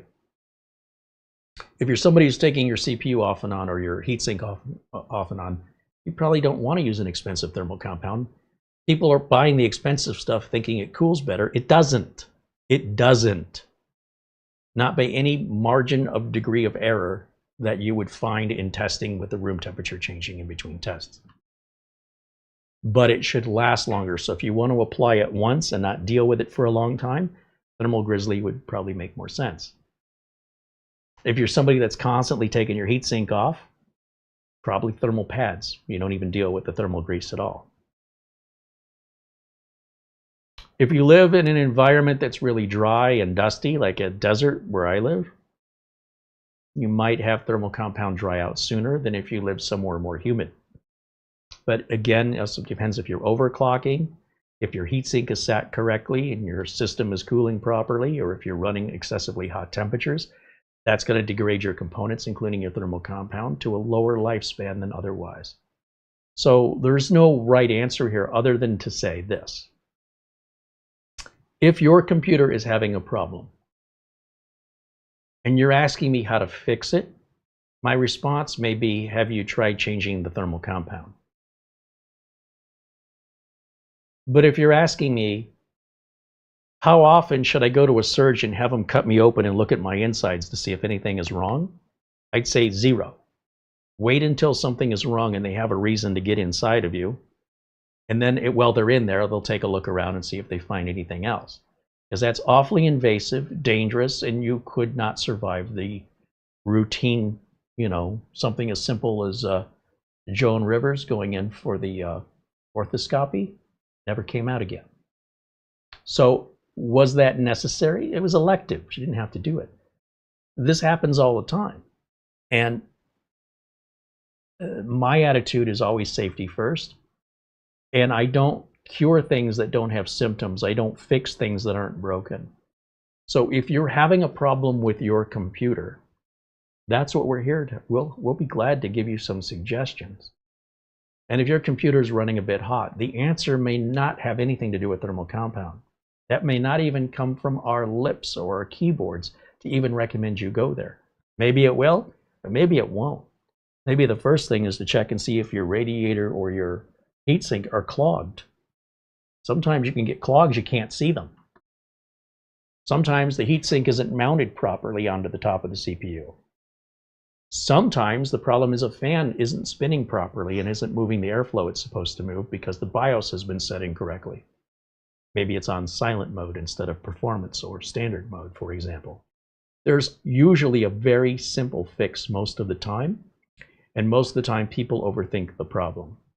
People are changing out starters in their car because their car won't start when all along it was just a battery. People are replacing batteries because their battery is dead when there's nothing wrong with the battery. It's the alternator broke, or the belt on the alternator on older cars came loose. Or even on newer cars, the belt tensioner can break, and now the alternator's not spinning fast enough, even though there's nothing wrong with the alternator, and there's nothing wrong with the battery, and there's nothing wrong with the starter. All you got to do is replace a $13 tensioner, and you're back in business, and it's all done. Always consider the easy thing first. And if you're not sure what the easy thing is, if you want to overthink it, come on into the chat room. We have a great community that would, love to give you suggestions and understanding what the problem is you're trying to solve. And we have to know that before we can offer any solution. If we don't understand what the problem is to begin with, how can we possibly know what the solution is?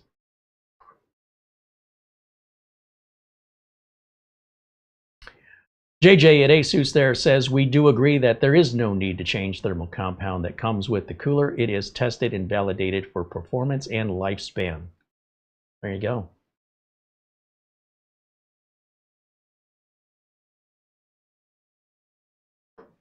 Yeah, YouTube enthusiasts will have you spending a lot of money and a lot of time and risking damaging your parts for no reason other than an emotional attachment, but not an actual, real, practical, I want to hire you to do this for me. Would you hire somebody to change your thermal compound and pay them their hourly rate? And if the answer is no, you probably don't need to do it yourself. And people go, well, it's so easy. Well, that's how it always starts. And a screwdriver slips, a little plastic clip breaks off, and suddenly you took a perfectly good working computer and for no reason spent money you didn't have to spend to break it, and then have to either spend more or take it somewhere else to spend more to have it repaired or replace it altogether, depending on how old the machine is and what it's worth and what replacement cost parts. All because you had what? Nothing else better to do? Hey, there's nothing wrong with it, but maybe I can make it better. Yeah, but at what risk? Forget the financial part of it. Is it worth risking it? Are you somebody that can afford to buy a new machine? If not, I wouldn't do that unless it was necessary. Now, if you want a machine to play with and learn on, you can go to your local Goodwill store and go buy one for 20 bucks and have at it. Then who cares? But when you get all stressed out because your thing that connects you to the world doesn't work anymore, and you don't have the money and you can't afford to have it repaired, I feel really bad that people are buying into these content creators that are suggesting and implying the things that they're doing are practical or necessary, when in most cases, in a lot of the instances that occur in this example, they're completely avoidable and totally volunteer and elective. But that's just my opinion in the industry. I shouldn't complain about it because those kind of repairs have pretty much paid for my car. Peter with a €1 super chat. Thank you, Peter. JJ says, oh, he's talking to somebody in the chat.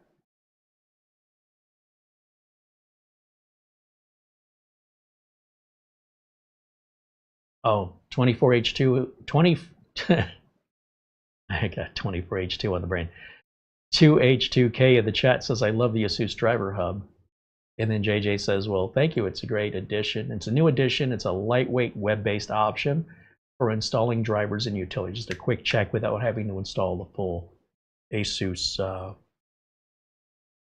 Creator Center.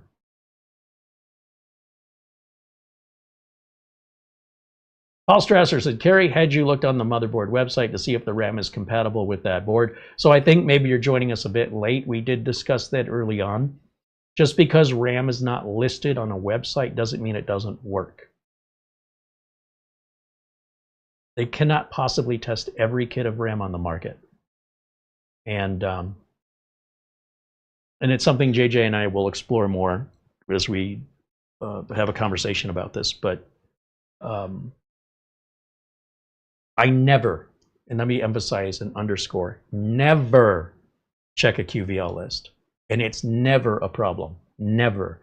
This is the first time in a long time I found an incompatibility, but it is a first-gen chip with a first-gen chipset.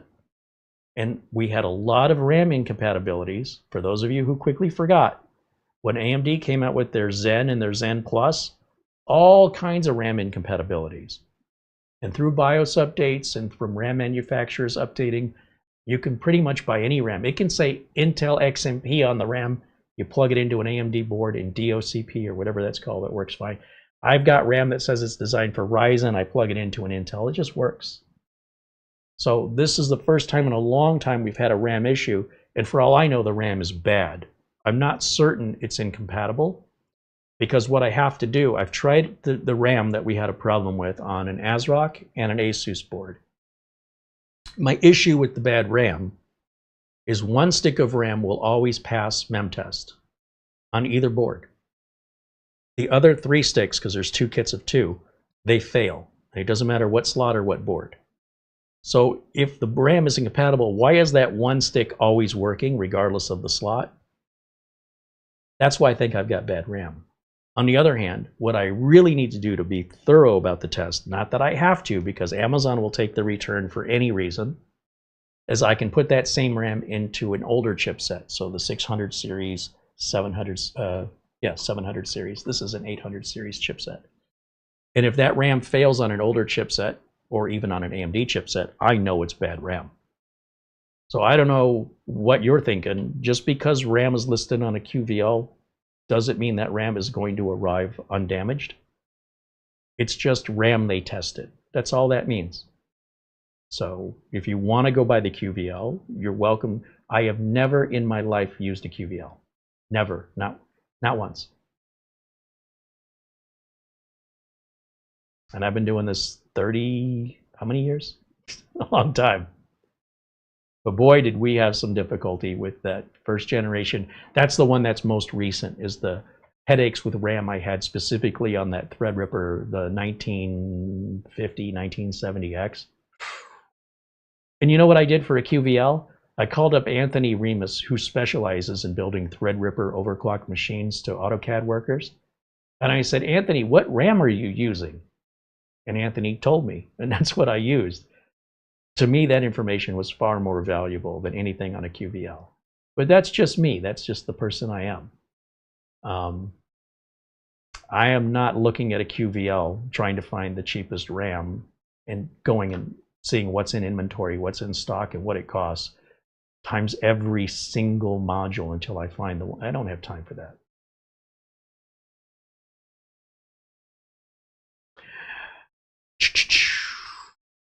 JJ's telling Aeon in the chat to check out the GT302. It comes pre-installed. Well, that must be a case.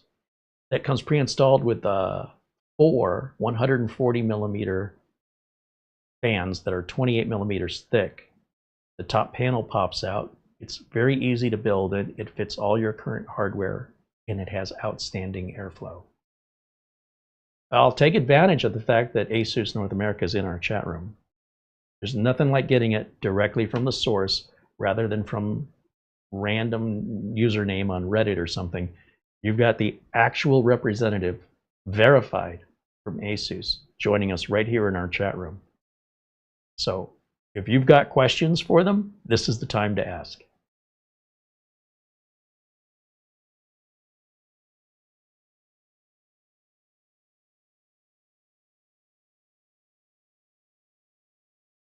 But I do need to check, for my own curiosity, I do want to put that G-Scale RAM into an older chipset. The problem is I can't go too far back because it's DDR5.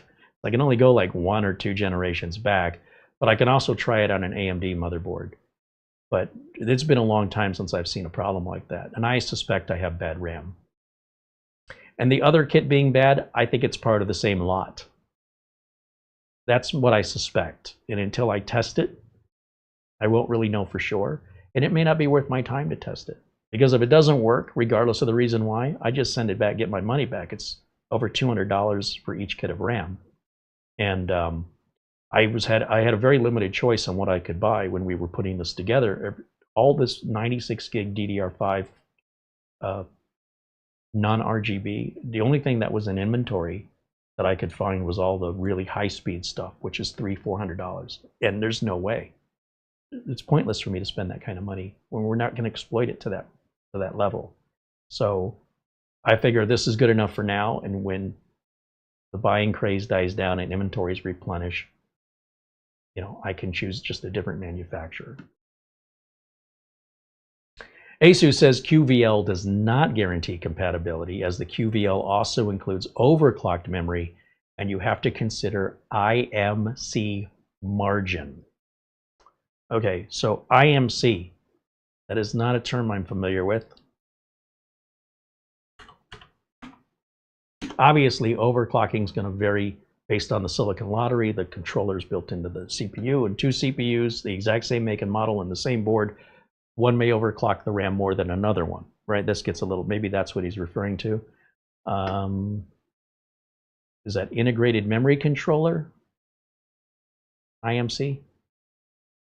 We used to have the memory controllers in the chipset, and it's my understanding for a while now the memory controllers are built into the CPU. And that's where the silicon lottery comes into play, and why people, when they're blaming RAM compatibility with the motherboard, it's not common knowledge that it's actually one factor to consider is the memory controller that's built into the CPU, and that it may be just that particular CPU die you've got just doesn't perform as well as the RAM can. But there's nothing wrong with the RAM or the board or the BIOS. That, as I understand it, and I'm sure JJ will correct me if I've got it wrong.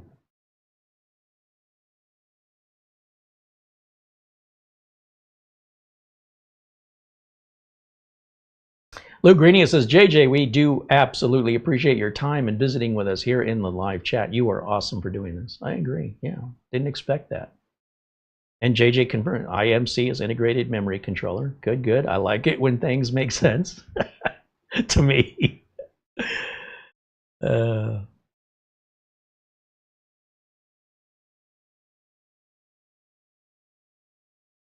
No, I really believe that G-Scale RAM is bad. Because otherwise, why does one stick always pass mem test? And if I leave the one stick in the machine, it doesn't blue screen at all. And in the other kit of RAM, both sticks fail. And I think they're part of the same lot, and I think something happened in shipping that damaged them. What happens on memory is the metal heat sinks on the memory, if they get slapped up against the ground really hard, the heat sinks rip the chips. The chips are just surface mounted. Here's another SMT, surface mount technology. The chips, the memory chips themselves, are just surface mounted on the circuit board. They don't have legs anymore. They just set them on top, and the solder is like glue. But then they put this metal heat shield on it, and that's glued with a very, you know, if you've ever tried, if you had an old memory module and you want to pull those heat sinks off, good luck doing it without ripping the chips out with it. And I've seen brand new RAM modules that apparently have gone through hell and back in shipping. And you can't tell by looking at them where the memory chips have been ripped off the circuit boards. You have to get in there with a flashlight and kind of peel it apart. You've got to be careful. You don't want to void your warranty, make it look like you did it. I think that's what happened on that G-Skill RAM. I could be completely wrong, but this is very familiar. I've been through this before, and that's what happened. A friend of mine ordered some RAM, and it sat out in the desert heat for like 2 days before he got home and was able to retrieve the package. And maybe it was a result of the heat, but in that plastic clamshell, that RAM heatsink had separated away, exposing the raw circuit board, and half of the chips were still stuck to the bottom of that heat shield. And I said, well, you can send that back. He goes, well, it's damaged. I go, yeah, but it wasn't damaged by you. That's improper shipping. Return it. You'll get your money back, or they'll send you another one. And he did, and it was no problem. But he initially thought his warranty wouldn't be active because of the physical damage. Well, he didn't cause it. JJ says there's new CU DIMMs currently only on Z890 boards, which do have a redriver to enhance stability at high clock speeds. The controller load for both AMD and Intel is on the CPU. There's been some discussion in our audience, a few members asking about CU DIMMs, and my attitude is we don't overclock, so it's a waste of money for us. It's a new technology and I don't know much about it, but what I gleaned from what I've learned is if you're not an overclocker, you're probably wasting your money on it. And again, JJ, if I don't have all of the information correct, please let me know, but that's my understanding. That would be a waste of money for somebody who's not overclocking. And it's expensive.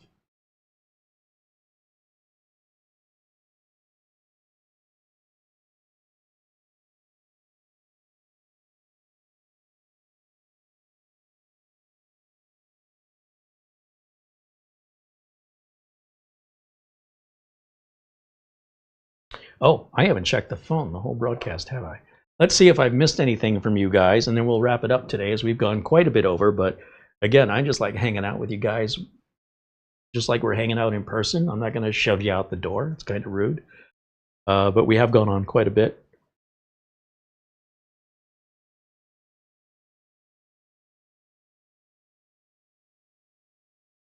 I was also stalling, hoping my wheels were going to arrive. They're supposed to be here within the next 90 minutes, but I don't think we're going to stick around and wait. I'm literally just going to pop them into the holes. And that's going to make my life so much easier to have this on wheels. I'm so excited. It's little things.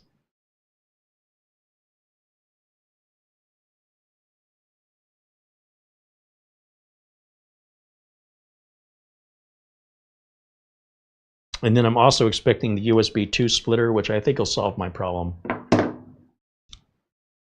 I suppose, you know, just to be honest, if there's a big disappointment in the level of hardware we're working with here, that lack of an additional USB at this price point, at this level, is disappointing.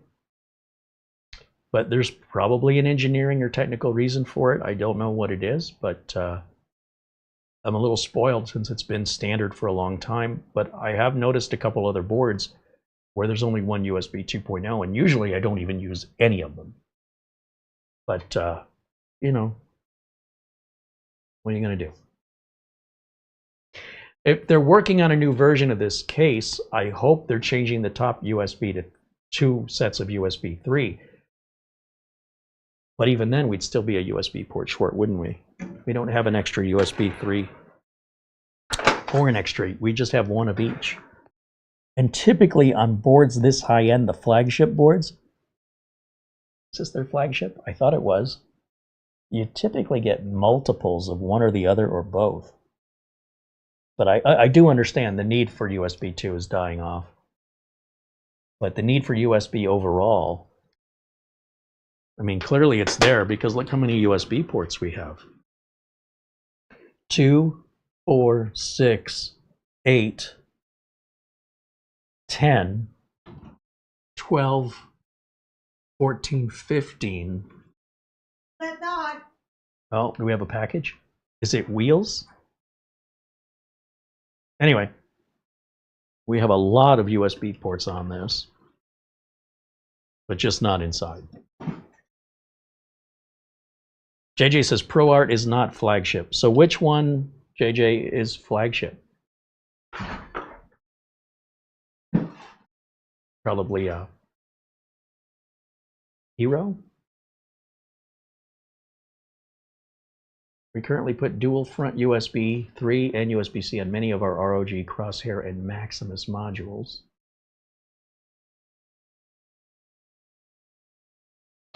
This is, to me, this is flagship, but you know, I'm using the flagship Intel processor.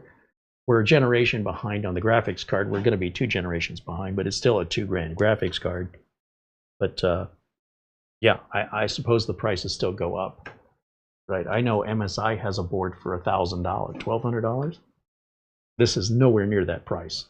So in all fairness, I'm just waiting for Mara to open a package that just arrived to see if there's wheels in it. And if so, we're going to put the wheels on this.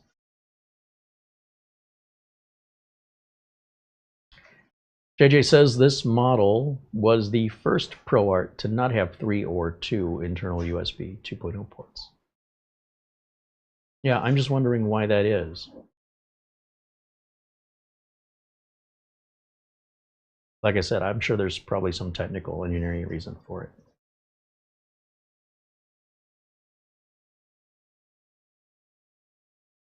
No, it's not. It's not wheels. No, so you did get the cable. That's not the cable I need. All right, bummer. Darn it! So initially I was going to go with a internal header to external USB plug and run it out the back and loop it, but then there's no holes to run it through here. So I just don't like the way that's going to look if I have to, you know, remove one of the slot covers, or if I have to, you know, cut one of these holes a little wider to get the cable to fit out so I can loop it back there. So it'd be nice if I didn't have to do that, that's all, right? In an ideal world, I would have just plugged into the second USB 2 and been on with it and never given it a second thought. So you don't realize what you've got till it's gone. What are you going to do? It is what it is. Let's see.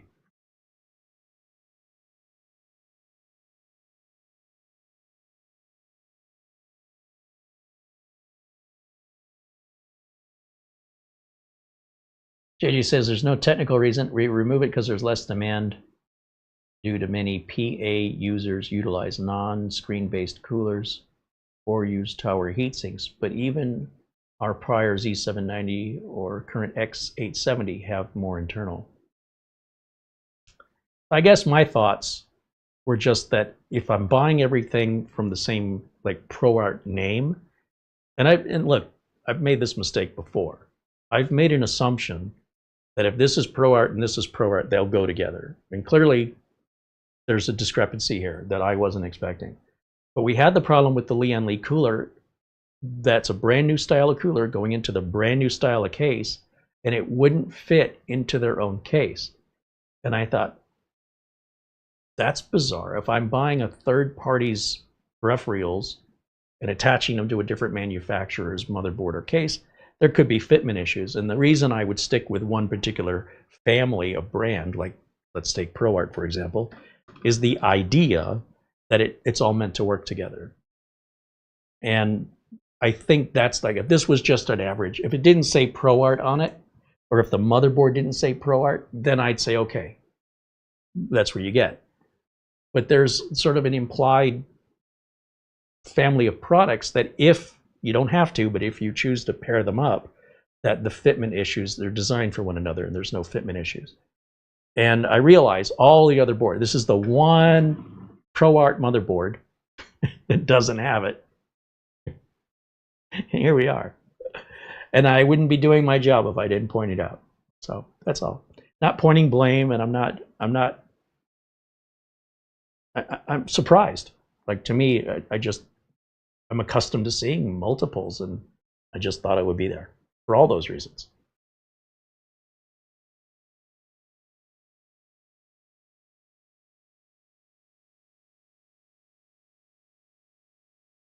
And this is typically true of marketing from other manufacturers. But again, I had that fitment issue with that Leon Lee cooler over a decorative chrome plate that took me 45 minutes to figure that out, 40 minutes to realize that chrome plate was getting in the way of the bracket. And you'd think that those two things, part of the reason they were, the marketing was that not only is it a better cooler, it's going to match the paint color, it's going to, you know, the case and the main and the cooler were designed together and it'll fit like a glove. And you know what, once I took that decorative plate off, it did fit like a glove, but that plate was screwed in. Like I thought that was part of the cooler. I didn't realize it came off. And if we had mounted the cooler at the top of that case or at the front of the case, it wouldn't have been a fitment issue. It's just that specific cooler mounted in that position in that case required the decorative plate removed. Who knew? So sometimes we find ourselves in some situations that either the manufacturers knew about but said, yeah, it's not going to be a problem, or just weren't aware of it because maybe we were the first to discover it, right? I don't know. But either way, it's an easy thing to resolve. It's just, it's a bit surprising. But on the other hand, a lot of other things were also surprising in a positive way. Like what we learned today, being able to remove the GPU without having to adjust a latch. Being able to put wheels on this that are commonly found, inexpensive, and just snap into place. The fan controllers being universal in the sense that they're all controlled through the BIOS. So there's no proprietary software or fan connector. And the ARGB is also controlled through the BIOS or the software for the motherboard. There's no proprietary nature there. And I wish that was required by law, quite frankly. So we're absolutely pleased as punch with that, as well as the cable management that's allowed here. You've seen me get rid of cases because they claim to be able to, you know, hold a rear connect motherboard. And then when you put the connectors on, the back panel won't go on anymore. So that case, I ended up dismantling everything and I sold the case. It was such a miserable thing to work on. It looked pretty, but that's not ASUS. That was a company called Sama, S-A-M-A, and I won't be using their cases anymore. Once is enough for me. That's a major complaint. There's nothing about this that's a major complaint, but there's some little things that could have refined it a little more for me, but I'm very happy with it. JJ says ProArt does complement ProArt, and we do design the products in this way. And while this is an issue overall, it is a small issue, agreed. But it's still one that is present, and one as noted, we have noted for the next gen. No, I appreciate that. It is what it is, but the least we can do is make sure we're all on the same page. And that's my purpose here, is to try and put things in a practical perspective, not necessarily a technical one. Sometimes we get a little technical, but try not to. All right, that's going to wrap it up for me for today. It's a little after 4:30 here in Phoenix. Thank you again to JJ. Thank you so much for hanging out with us. Thanks again to our friend Buster and our other super members such as Oystein, Frankie B, and Paul Gray watching us from around the world. Oystein's in Norway, Paul Gray's in Australia, Frankie B's in New York City. Buster, of course, is in Scotland. Not to mention so many other generous contributors and members here: Mark Gaines, Phil Stodd, Luke Greenia, Tom Jackson. And whenever I start naming people, I always feel bad that I left somebody out. I appreciate each and every one of you. So we can remain independent here and not a corporate sponsor. We are free to speak what we believe to be truth. It's our truth, to film at our pace, to not require any approval from you know, a corporation to say what they want us to say or do what they want us to do. Not that we should have to. I think if a company truly believes in their product, then let me at it. And ASUS did just that. When they sent the board and they sent the cooler, they said, review it, give us your worst. They didn't literally say, but they kind of did. And there was nothing I had to sign. There's no non-disclosure agreement. Everything is transparent. This is the way it should always be. And we appreciate them giving us this opportunity. And certainly all of you as members, so that we could buy all the RAM and storage and everything else we put in here. Without you guys, this video would not have been possible. So thank you to everybody in green and everybody else who has contributed, and again, to our friends at ASUS.